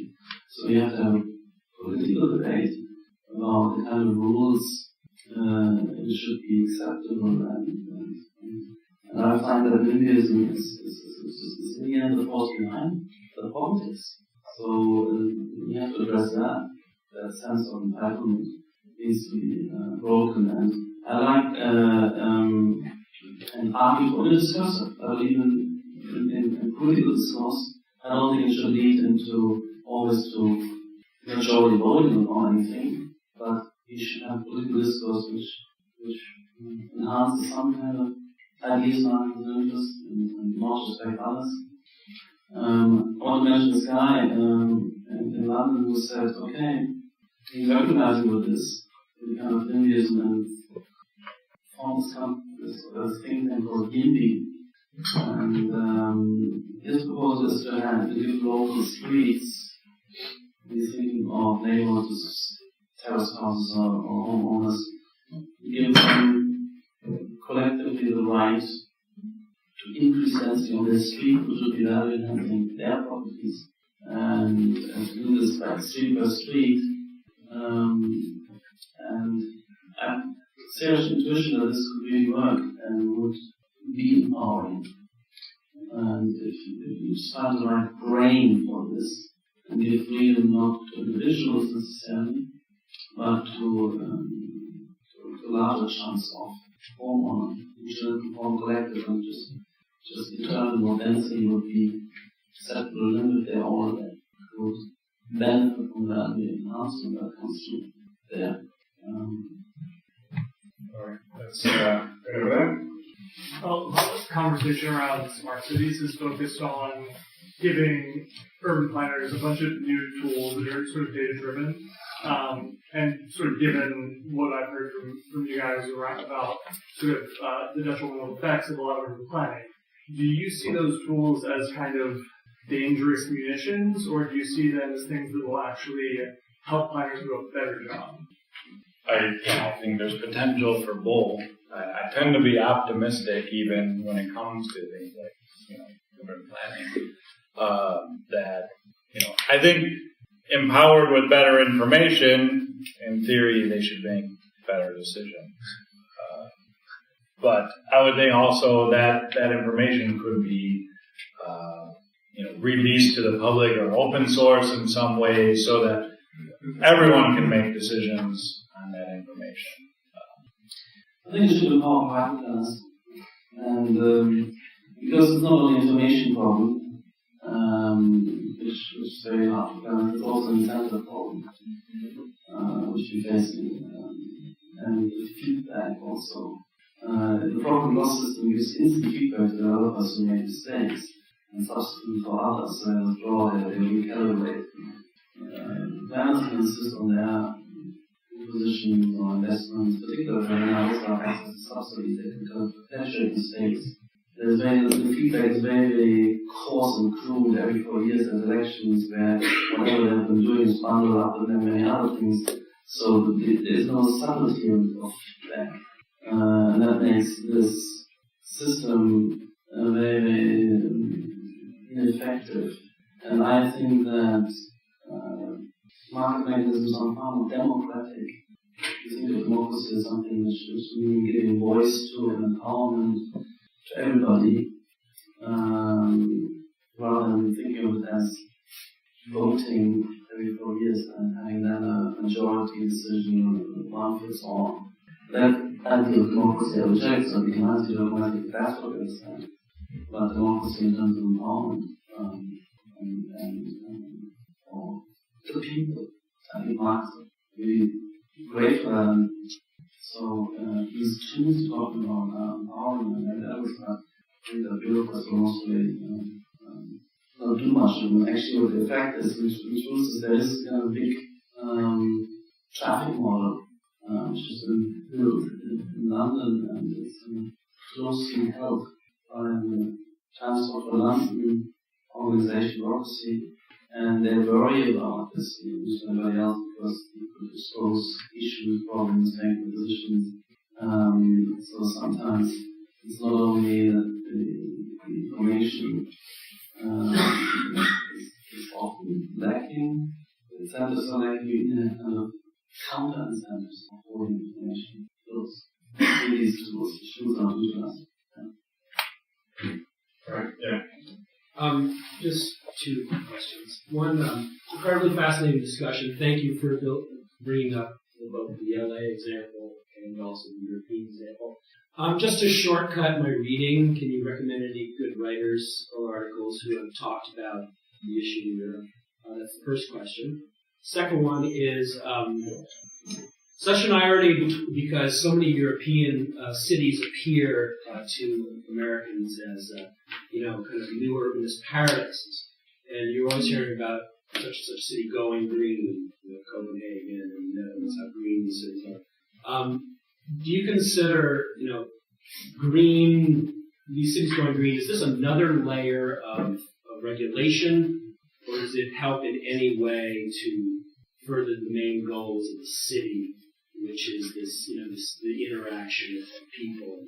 Well, it's partly problematic, I think. What I object to is the one-fits-all rule of energy conservation, where you impose that indiscriminately on every new building. And I think that makes little sense. I was thinking, for instance, to do certain high-performance hubs in a rural campus somewhere where you want to have a lot of openness, transparency, and that could empower a lot prosperity engine. They now have to also kind of shut down and close walls and small windows. And I think that should not happen. I think the incentive to save energy should be in the market. There should be energy subsidies. And doing these things like carbon trading as an interim. But in the built environment, we have these kind of one-fits-all rules. We can't kind of counter so that becomes a problem. Otherwise, in terms of various green policy that we even working at the moment on something published in London, which is about walkability of cities and destination efforts. The network of walkability and short should go together with the densification and regional distribution, and would really use all the streets where it's mostly for walking. Politically, it's very hard, very difficult. That's why I think I can imagine this kind of greening would be synergetic and could work congenial to a privatization effort, because a lot of private developers love pedestrianization in areas. You could have area streets, silent pedestrians, would squeeze out the cars quite quickly. And at the same time, would incentivize searching for alternatives. But of course, we also realize that there are network effects, so we have to still have some kind of form of collective action underlying this. But the current political process with respect to such initiatives is very, very slow. We have to wait for decades. And we don't have that. Yeah, I guess quickly, I think if government is going to talk about the environment, it should start by stopping doing the things that they're doing that's hurting the environment. First stop doing wrong, then start telling other people what to do. So stop subsidizing the automobile, stop building all these damn highways, it's another topic, but war, all these things. Before you tell someone else what to do, you got to have virtue yourself. And so I think I'd like to see the government, get its act together first. All right, we have time for one more question, I believe. So let's go with, yes, you right there. Hudson County, New Jersey has 500,000 people and a rather high population density. What prevents it from being the core of an independent city as opposed to a bedroom community that sends commuters to Manhattan? What prevents it? Well, I guess there's a few reasons. I'm not an expert in Hudson County, but I would suspect, first of all, it doesn't have the agglomeration that Manhattan does. But, I'd have to look at the zoning policies in the area that may prevent people from creating new agglomeration economies and let's see. Sorry, that is probably not like the best answer. That's what comes to my mind. Yeah, maybe one more. Sure. Mine's part question, part suggestion for everybody here, because the title is Startup Cities, and obviously it presupposes cities getting started. And so the first question is, how many of you here in the audience have actually attempted to start a city? There you go. Okay. Well, Communities. I just want to invite you all to, when you go home, in your home state, learn about what it takes to incorporate a city. You'll be interested to see that it's actually not as hard as you might think. And that if you were to incorporate a city, you would actually be able to set up a planning and zoning board. Not that you should exercise such power in exactly the way these gentlemen are saying not to do so, but you could, and we've looked at this, with the hand of a handful of crafty lawyers, craft such planning boards in a way that is a lot more friendly to the ideas that have been presented here.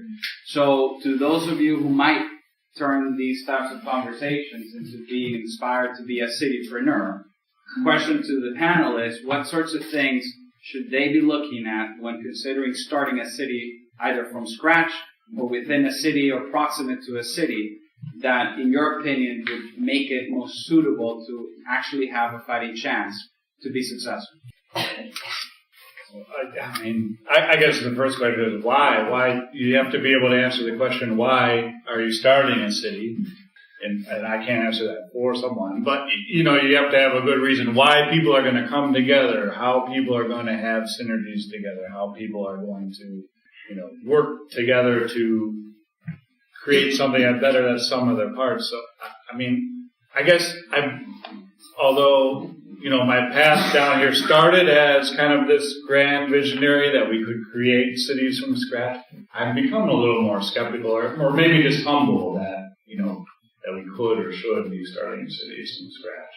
I think we'll start small, start with something that works, start with a, economic reason, some, economic reason why people need to come together, or people who want to come together, and let them come together around that idea. Well, I think and also this project of big private cities, these kind of concepts, take a scale undermine, and the reason why they start new cities is because it's not only new cities, it's a new society, it's a new libertarian project of more free, entrepreneurial and market-driven society. And unfortunately, since all the past societies, particularly centers in major cities, are all politically kind of captured, they have to go to faraway places, they should start from scratch. You wouldn't do that. If it wasn't for the lack of ability to have a free society in existing cities. So you have to start new, so you don't step in anybody's foot. Having said that, so how do you then start? Well, I think at the same time, since the whole world is so politically stifled, once you start somewhere, there's additional incentive of having free enterprise, so maybe drawing people today, even though it's not ideal because you have to start from scratch, there's the advantages of people creative. So that makes it very vital to learn. So that's the scenario of it. So very free societies, it's actually societies with entrepreneurs, often a social contract, and that also delivers. It's not only incorporating new kind of planning rules, but new kind of societal rules. What you bind into when you move such things.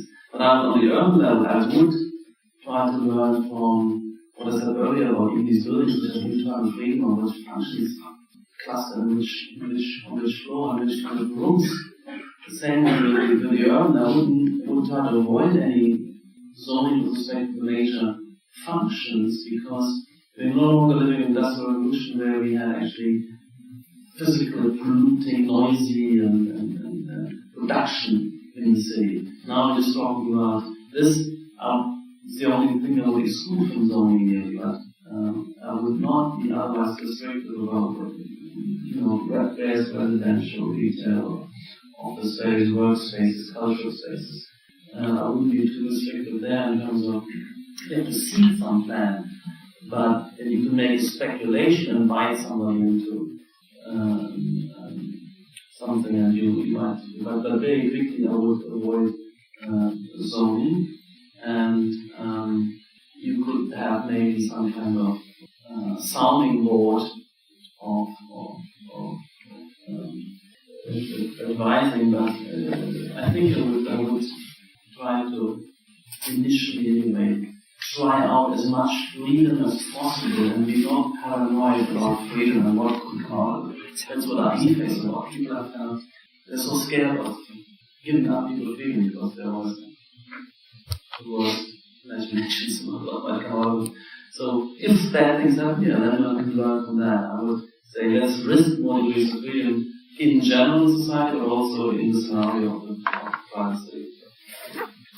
And that's a fascinating case study for the audience as well. When that connotation comes up, you often think of very stimulating futuristic cities, a lot of optimism about what the future holds. To go back in the past a little bit on that topic, the largest tax contributor in Florida, Greenwell, was actually a startup city. It's really interesting to look into the dynamic of how they bought the land, worked with the state, and developed legal systems that were customized for themselves, and that goes hand in hand with zoning regulations and building code that was all tailor fit as they were building Disney World. And so you can see how they developed their system of building out their park. Everything from the, standard commercial pathways and roads that the normal visitors go on to the, really intricate infrastructure and back roads and systems that go along with that. So, while projects like maybe some floating islands out in the Pacific Ocean are wonderful to look at and hold a good bar to reach, there's plenty of examples in the past that we can go back to and find credible evidence. So with that being said, great question to end it. I would like to give each of you time to talk about where people can follow up with you, contact you, if you have any other announcements. Sure. marketurbanism.com. Also on Twitter at Market Urbanism. We have a Facebook page and a pretty active Facebook group. I'd like to see all of you at the Facebook group and join the conversation. I guess as far as announcements go, I haven't been too vocal about, some of the recent market urbanism announcements. We have formed a nonprofit organization, the Center for Market Urbanism. We're going to be in the future announcing some projects, both academic and policy projects, which Nolan Gray is going to be heading up as our head of policy and research. We're going to be having some events, and we're including FECon this summer in Atlanta, which actually Patrik recently agreed to participate in. It'll be kind of a keynote of the market urbanism track, which will be 6 sessions in Atlanta there throughout a whole weekend. So there's the policy work, events, and we're going to continue to write at marketurbanism.com, create new media, including videos and things like that, as well as Nolan's also working on a collaborative book project about summarizing a lot of the policies of market urbanism. I think that covers it. Well, so I'm actually giving a lecture tomorrow in town at the National Arts Club.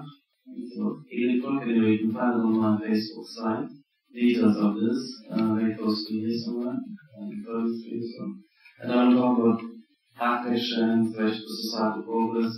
I will talk about the built environment as always social processes, the city as a text, systems computation, etc. Otherwise, our website, my Facebook page, there's tons of presentations on YouTube there. You can find those things on my website that I'm talking about. Urbanism, free market urbanism, but also illustrate. There's a lot of visuals history of urban development, the various stages of socio-economic development, various styles, and where we are now, and where we hope you could go with some visionary projects, partly and arts, and student work on our urban plans. So there's tons of stuff on YouTube and school and find lectures, clips, visuals, and to what I'm talking about. Great. Well, with that being said, you can find Startup Cities at startupcities.co. All our contact information is there. You can also follow us on Twitter, that is also there. Make sure to use the hashtag StartupCities if you have any photos, or like to tweet and quotes, that'd be much appreciated. And thank you for joining us for this stimulating discussion of very creative ideas. Feel free to finish off the food and drinks that are left and socialize among yourselves. Once again, thank you very much, and a round of applause for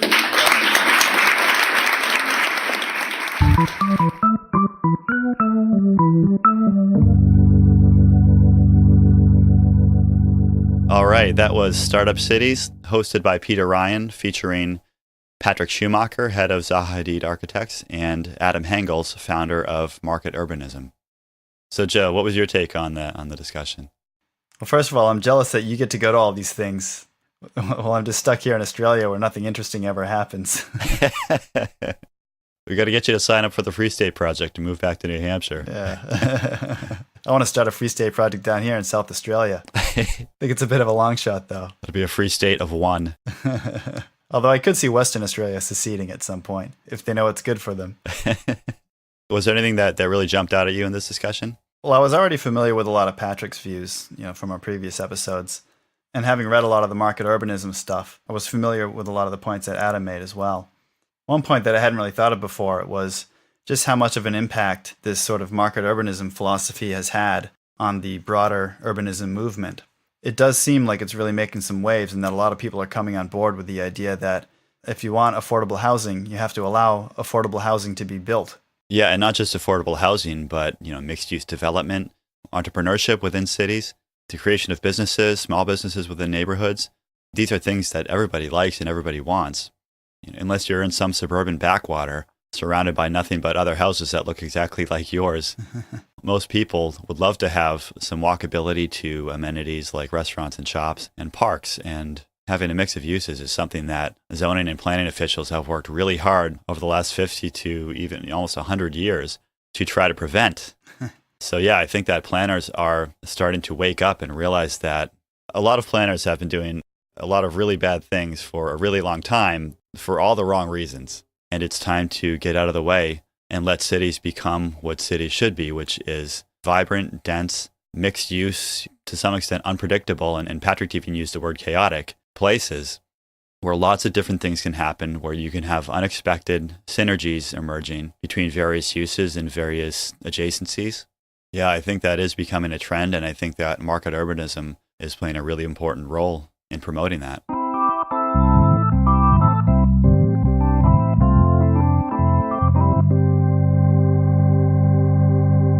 I was also fascinated by Adam's discussion of the Paraffin software. I've been reading up a little bit about AI and neural networks, and I even took my household budget estimating spreadsheet and built a little neural network into that so that it can automatically categorize all my expenditures. Then does it talk to you and make you feel bad about how much money you're not saving?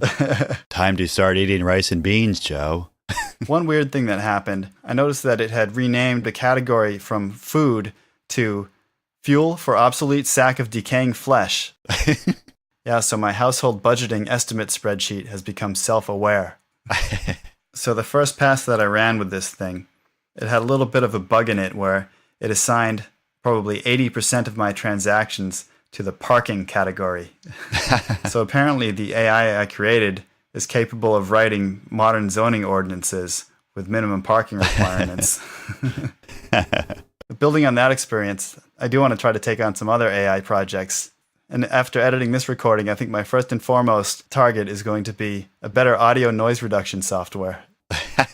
Yeah, too little too late on that one. But Paraffin is so interesting because you think of architecture as such a complex discipline and a complex series of tasks that you need to do to get even these preliminary designs off the ground. that it's kind of amazing that the software generates so many designs so quickly, along with all the costings and everything. It sounds like you're the one who's going to be obsolete pretty soon, Tim. I think that happened a long time ago.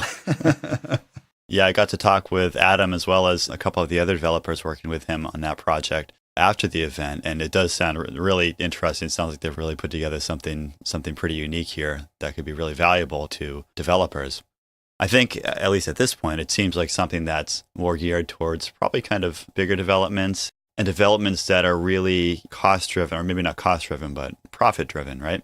Which, of course, many projects are, but something like multi-unit residential development, they mentioned that they're working in hospitality, hotels, developing kind of the math of how many hotel rooms should we build, how many apartments should we build, and what are the returns on investment given some of those input variables. So I think that for some project types like that, this could really be a game changer. But of course, there are other project types, like, again, my background is in healthcare design. The types of healthcare projects I've worked on are less driven by those financial returns and more driven by programmatic need or to some extent demographics or the hospital's prediction of their patient loads and case types and all those kind of things. You could certainly see those things being put into a system like this. But I think that there are probably certain types of projects or types of development and even certain phases of development very early in the programming and planning process where this tool could be really effective. And then from there, an architect might take over and develop that into a truly architectural design. And then I guess that's where Patrik comes in with Zaha Hadid Architects and all of the computational design that they do, where they're taking the programmatic elements that a developer has decided to build and then turning that into a formal arrangement and a building design, in their case using various parameters about the site and the program to generate the physical shape and form of the architecture, not just the three-dimensional programmatic layout. Yeah, I'm sure Patrik and Adam could probably spend 2 hours just discussing some of this parametric design stuff. Yeah, it seemed like Patrick's eyes kind of lit up when Adam was talking about Paraffin and what they were doing with it. Yeah, it's definitely right up his alley. I thought there were a few good one-liners here throughout the discussion. Were there any that jumped out at you there? Yeah, Adam had a few good lines about how planners and designers don't plan and design. They mainly just have to figure out how to comply with the various codes and standards. Right, he said they're not planning, they're reacting. Yeah, and then to be creative, you have to find a loophole. Right, yeah, the creativity isn't in developing the project, it's in being creative with the code and the way that you apply the code and the planning regulations and in trying to find a way around that. Yeah. Patrik made a good point there that it's not just a problem that, you have substandard development because creativity has been removed from the task of entrepreneurs and architects and designers. But when the creativity and development comes in, as he calls it, gaming the planners, right, when they're just negotiating with the authorities, that becomes an invitation for corruption. If your task as a developer is to get the authorities on your side supporting your project, I mean, you can see that opens the door to all kinds of bad things, especially, maybe in less developed nations where they have less checks and balances on the powers of these planners and less consequences for regulators who are on the take. Yeah, and the fact that the governments play such an important role in these projects can have serious consequences. I think Patrick's comment about the project that took 11 years because the government changed 10 times I know. during the course of the project is pretty illustrative of just why governments shouldn't be involved in this stuff in the first place. Yeah, and when you have that kind of turnover in these regulatory systems, you have the situation where you have these planning rules that are very rigid and kind of unchanging over time. And yet when it comes to actually trying to apply those rules, it's totally unpredictable because the process doesn't depend on the rules. It depends on the planners who are enforcing those rules. And that can be, again, it's not rule of law, it's rule of men. You're at the mercy of these people who think they know best and will apply the planning regulations when it serves their purposes or agrees with their own personal beliefs of how the city should be planned. But there can be a lot of wiggle room in these planning codes. But the way that you take advantage of that is by taking advantage of the planners themselves. These regulators have a lot of power to say what can or can't be done. And as Adam said, a lot of times they're just responding to the NIMBY crowd, not in my backyard, of established incumbent homeowners and property owners within a given area to prevent any new development from coming in. There was a good question there where they talked about what role or what rights should incumbent homeowners have to prevent some kind of development in their neighborhood? As Patrik said, and I'm rewording this, but your property rights, when you own a piece of property, don't include the ability to control your neighbor's property, right? Your neighbor can't control your property, and you can't control your neighbor's property, other than, as Patrik said, to mitigate some kind of negative externality. You know, if there's a steel plant getting built next to your house and there's spewing soot into the air and polluting your yard, then yeah, you can try to mitigate that. And, you know, there can be a tort process or something to try to achieve that.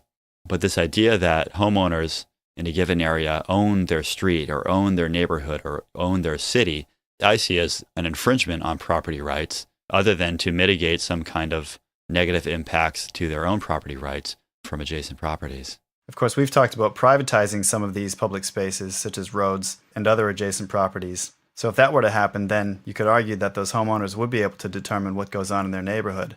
But as it stands today, that's just not the case. And while private ownership of these public spaces would actually give these NIMBY types more power to prevent certain developments from happening in their neighborhood, it would also mean that they're bearing the full cost to maintain those public spaces. And so this would provide a financial incentive to them to bring more people into their neighborhoods in order to share that cost burden of maintaining those spaces and assets. Now, this doesn't mean that every neighborhood would suddenly start upzoning from single-family homes into 3- and 4-story condo developments, but it imposes a real cost for NIMBYism. Yeah, you're essentially talking about homeowners associations where when a development is created, the developer or the initial group of homeowners get together and can establish covenants that govern what can be built on each of the properties and all kinds of other restrictions similar to zoning. In fact, from my experience, when I've worked on projects in covenant neighborhoods, often the covenants are much stricter than any zoning code. Yeah. Where it's not just that they're saying you can only have a single family house on your property, but it's saying you can only have a single family house and the maximum square footage is, 4,000 square feet and the minimum square footage is 2,000 square feet, and it has to be in one of these styles, and some of them even have like style guides with them with with drawings of different building types. Yeah, no gnomes on your front lawn. Yeah, all that stuff. That's, of course, the irony of private ownership is that sometimes these things can be more restrictive than what they are with something like zoning regulations. But as you said, when that happens, those effects are limited to these small pockets of development rather than being applied to everybody within a broad area, and also without being applied to existing properties, although it is possible for existing homeowners to join one of these homeowners associations and retroactively put covenants on their own property. Right, but these covenants and decisions that these homeowners associations make have a financial cost that ultimately those homeowners have to bear. So when I bought my townhouse in New Hampshire, one of the reasons I chose the one I did was that they had some of the lowest condo fees of the various developments that I had looked at. And the main reason for that was that it was a large development that had a lot of units in there. And so the cost for the roads and the sewers and the landscaping and all that was spread across a large number of people. So lower condo fees, which can be achieved by densification, can contribute to higher individual property values within a development.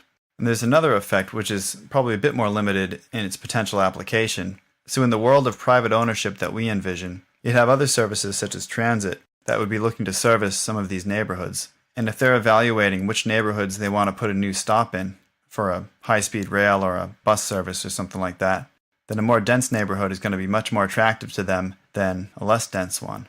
And likewise for any retail or other stores that are looking for neighborhoods to build in, they're going to want to be located in high-density areas as well. So I think this sort of privatization is a bit of a double-edged sword, but that in the long run, the areas that have less of a NIMBY attitude will end up with a much more vibrant community. Right, and if you think about the big picture here, where these kind of static single-family developments happen is in the suburbs and in the exurbs. This is a symptom of sprawl, which, as Adam said, is a government-created phenomenon. If you didn't have all these free roads going out to nowhere, combined with the kinds of zoning restrictions in cities that force more development to the perimeter, then it's likely that more development would be happening closer to the city center rather than out in the suburbs, and that development would have a stronger incentive for densification when it's created. So in other words, if I'm a developer going in and developing some property that's close to Boston or close to Manhattan, that maybe has access to transit and a mix of uses, then I'm not going to limit that development to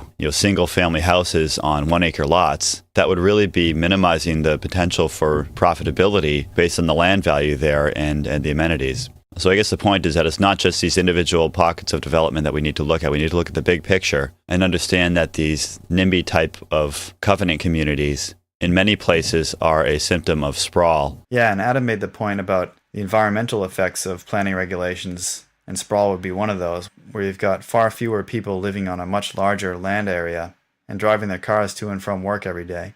And we've talked before about how these issues related to the built environment tend to be nonpartisan. So this is an example of an area where free market types like us can reach out to people on the left on one of their key concerns and try to explain how we can actually achieve their goals using a more free market approach, which they might otherwise not be willing to consider. People on the left are often fond of, wanting to vote on everything, right? Everything should be decided democratically through some kind of consensus process. Even planning board is an example of that, where no individual can do anything with their own property until the rest of the neighborhood has voted on it.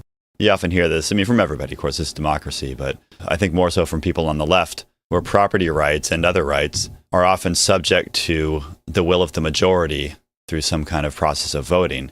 And they seem to think that this will bring about a more, fair and equitable society, although that didn't go so well in the last election for them here in the U.S. Yeah, they're all for majority rule until they realize that they're the ones who are in the minority. Yeah. And in fairness, there is a lot of gray area in negotiating development of the built environment. Certain property rights can be a bit nebulous, where you're talking about infringement on neighboring properties or things like view rights and light rights and air rights and these types of things.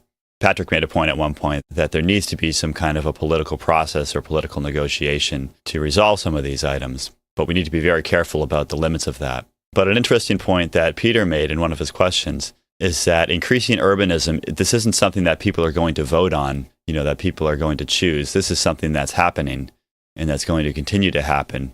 Based on the demographics, this is something that's really inevitable. More so maybe in developing nations than in the U.S., but even in the U.S., I think we expect to see a higher demand for densification of our cities and possibly the development of new cities that can become more dense in certain areas, as Adam said, where there's a reason for that.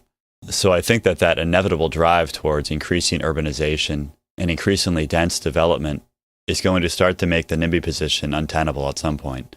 As Patrik said, you already have some YIMBY movements in some areas, which is yes in my backyard, where people are showing up at planning board meetings and speaking on behalf of allowing more dense development and allowing more urban development, and pointing out that the pleas of the incumbent homeowners to keep things the way they are really just self-serving. They're not benefiting the broader community. In democratically run cities, there's an inherent bias in support of NIMBYism, since it's the existing property owners who are typically opposing new developments. And of course, these existing property owners have voted for the local council, while anyone coming from outside that town or that city doesn't have any say until they actually buy a property and move there. But I think that in a privately owned and perhaps profit-driven city, the opposite would be true, where the owners of the city, whoever that may be, and that might not be one single entity that owns a whole city, but there may be, as we've said before, kind of competing landowner groups in various neighborhoods. And if they're looking to increase revenue, then they would be increasing services and marketing themselves towards people who don't currently live there in order to encourage more migration into their city. Yeah, that's a great point. It makes me think of something Patrik said, where one of the benefits here of being able to go back through and listen to the audio and transcribe it the way that we have here is that you can pick up these little tidbits, these little morsels of knowledge that were dropped along the way.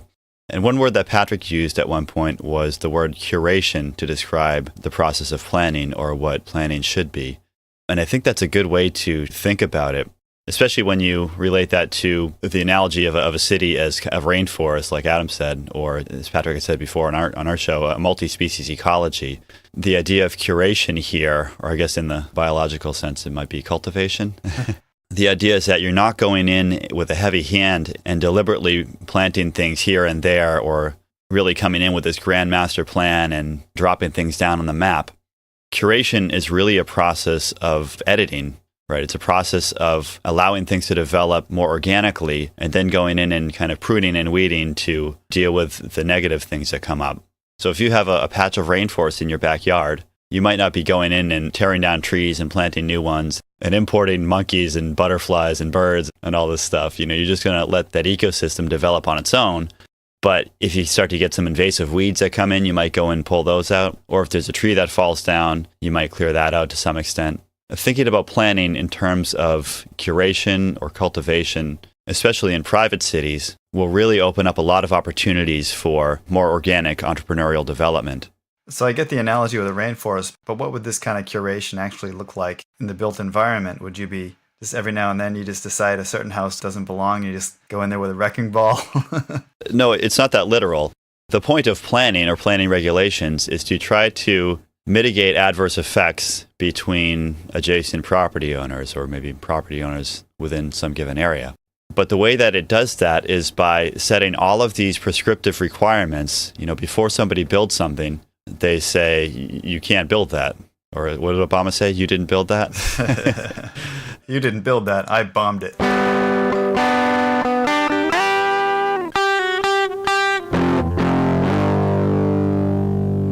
Planning regulations cut down a whole lot of entrepreneurial opportunity at the knees before anyone can even propose anything. It's already been shot down, 10 years before in the planning code. I think that a process of curation would be more about looking at projects on an individual basis, understanding what potential adverse effects they could have on the property rights of others within the area, and coming up with ways to mitigate that. And in some cases, that might mean that development can't go forward. But often there are ways to mitigate the negative effects, especially, again, you don't often have steel plants getting built, next to single-family residential houses anymore. Yeah. The types of development that are prevalent today in cities are generally not that adverse to other uses within the same area. It's not like you're going to have a skyscraper go up within a single-family neighborhood. Have you been to Adelaide lately? Right. We've got a few right down the road. Yeah, but again, that's probably a place where it's been restricted to single-family type of stuff for a while artificially, that the rest of the neighborhood hasn't been allowed to develop to that level of density. And so now it's this kind of pent-up demand for more dense development. Yeah, that's right. Yeah, so in a private city, I could see some of this sort of curation occurring as possibly the result of a dispute arbitration, where one neighbor might accuse another neighbor of, operating a tannery in their backyard or something like that and stinking up the whole neighborhood. And then they'd take the dispute to a private judge who would most likely impose some sort of requirement on the offending party to either control the smell or to cease the activity altogether on that property. Yeah, and even before you get to that point, I think there is some validity in vetting these things before these projects get built. So something like a planning approvals process, I think, can be legitimate to create that public forum where people can come and state their objections to some given project. But as you said, when this happens within a privately developed city, I could imagine that process being much more about protecting property rights and mitigating harm rather than just kowtowing to the incumbent homeowners and ossifying existing development patterns with rigid prescriptive planning codes. One of the questions was about this new bill that's being proposed in California, SB 827. I don't know, are you familiar with this bill at all? Not really, no. I've learned a bit about it, mainly from the Market Urbanism Twitter feed. It's a bill at the state level that would force local councils to allow more development around any major transit stop.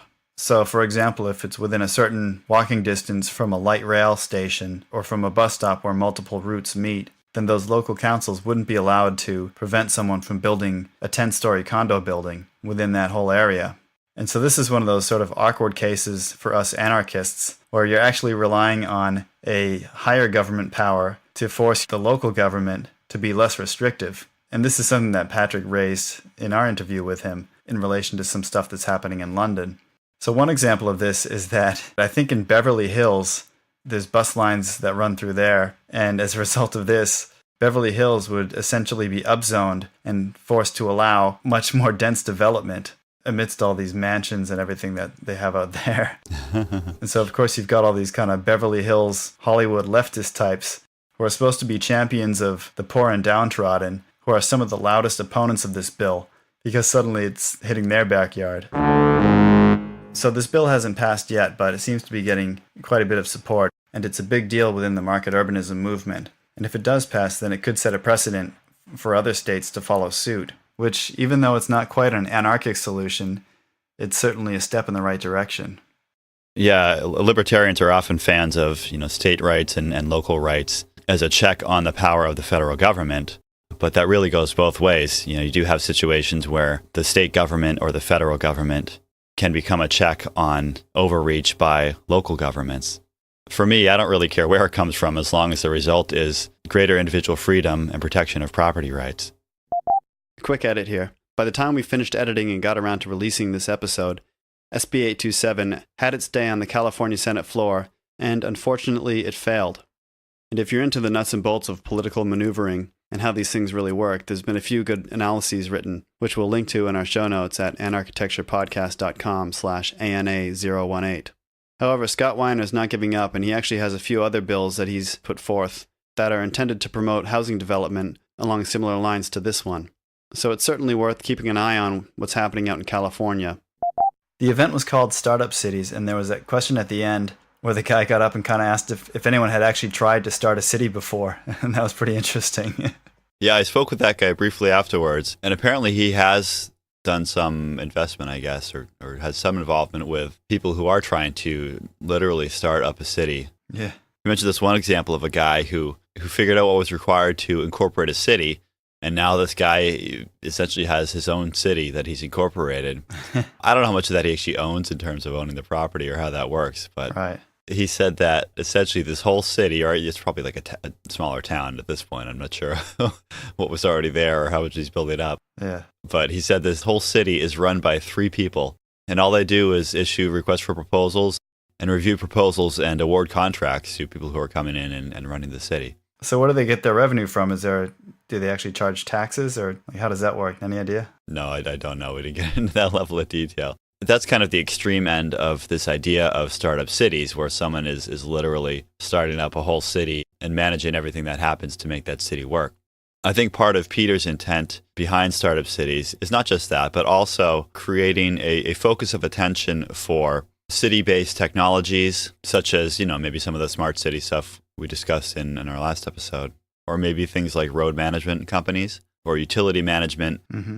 So the idea of startup cities is really looking at cities as an entrepreneurial venture, whether that happens on the scale of the entire city or all of the various services that the city needs to operate. Right. And I should say that this isn't exclusively like a private city libertarian thing. Right. This includes services that work with governments of new and existing cities in order to help them do their job better.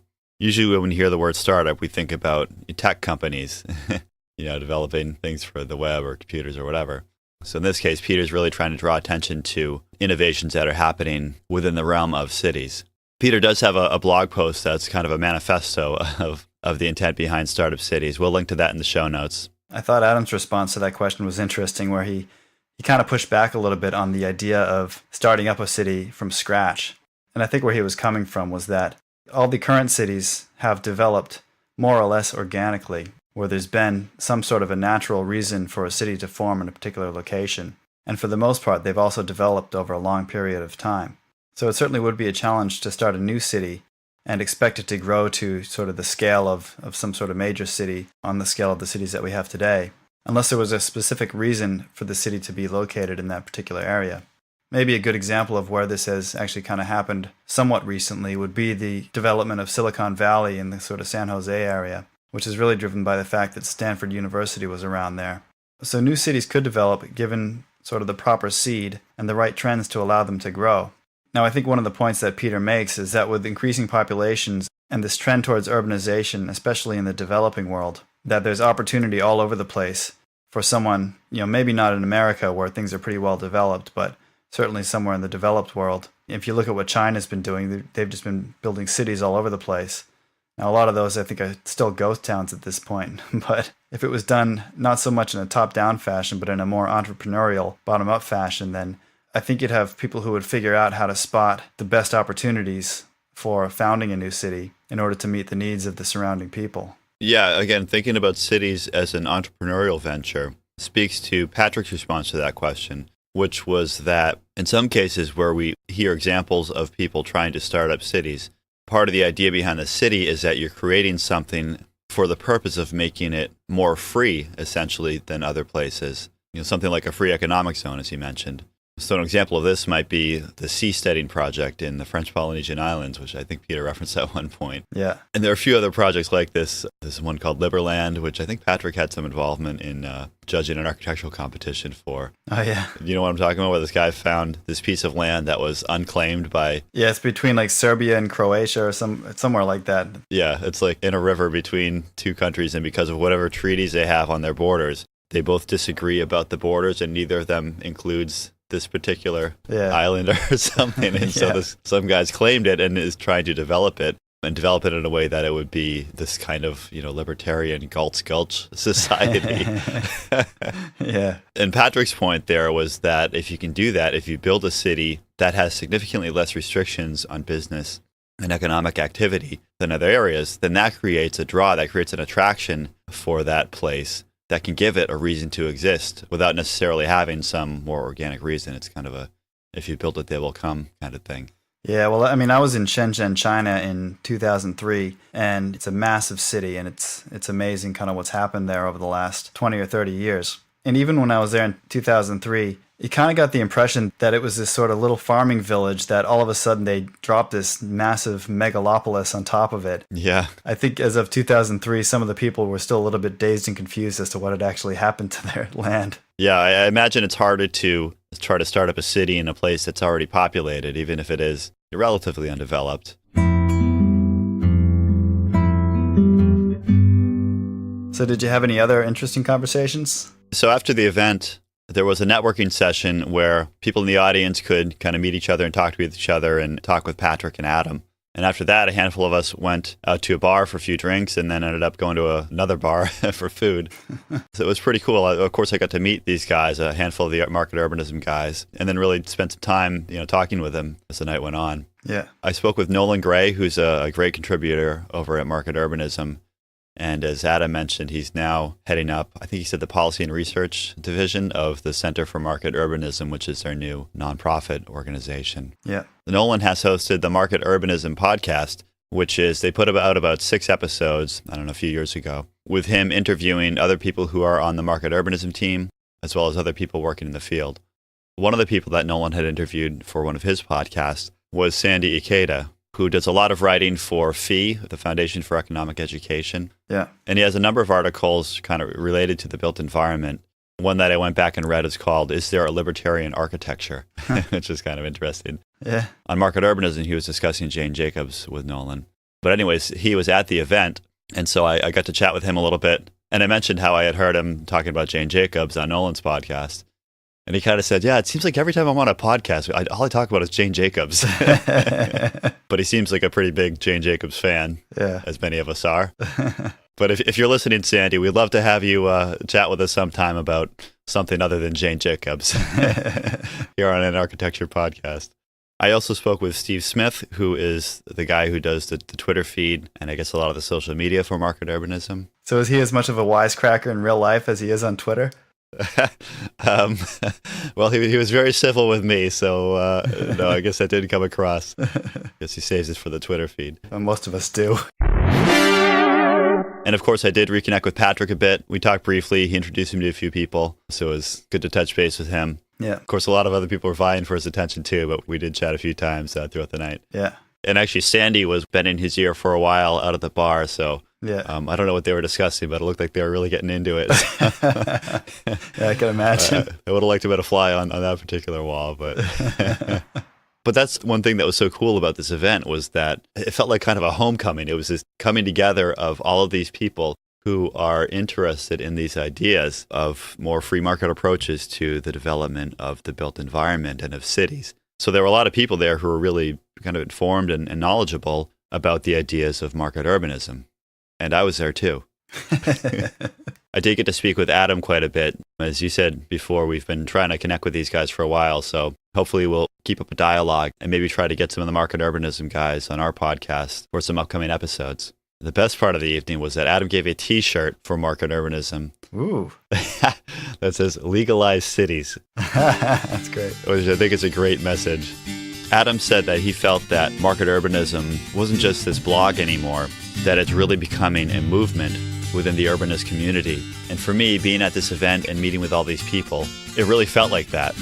I had said in our series of episodes with Patrik that when we started this podcast, we thought we were the only ones out there talking about this stuff. Yeah.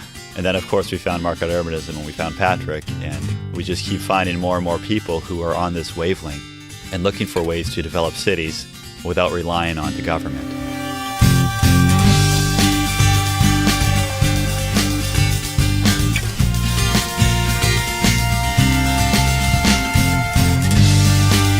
Thanks for listening to Anarchitecture Podcast, the built environment of a stateless society. Visit anarchitecturepodcast.com to follow our blog and social media and find out how you can support us through Patreon or with cryptocurrency.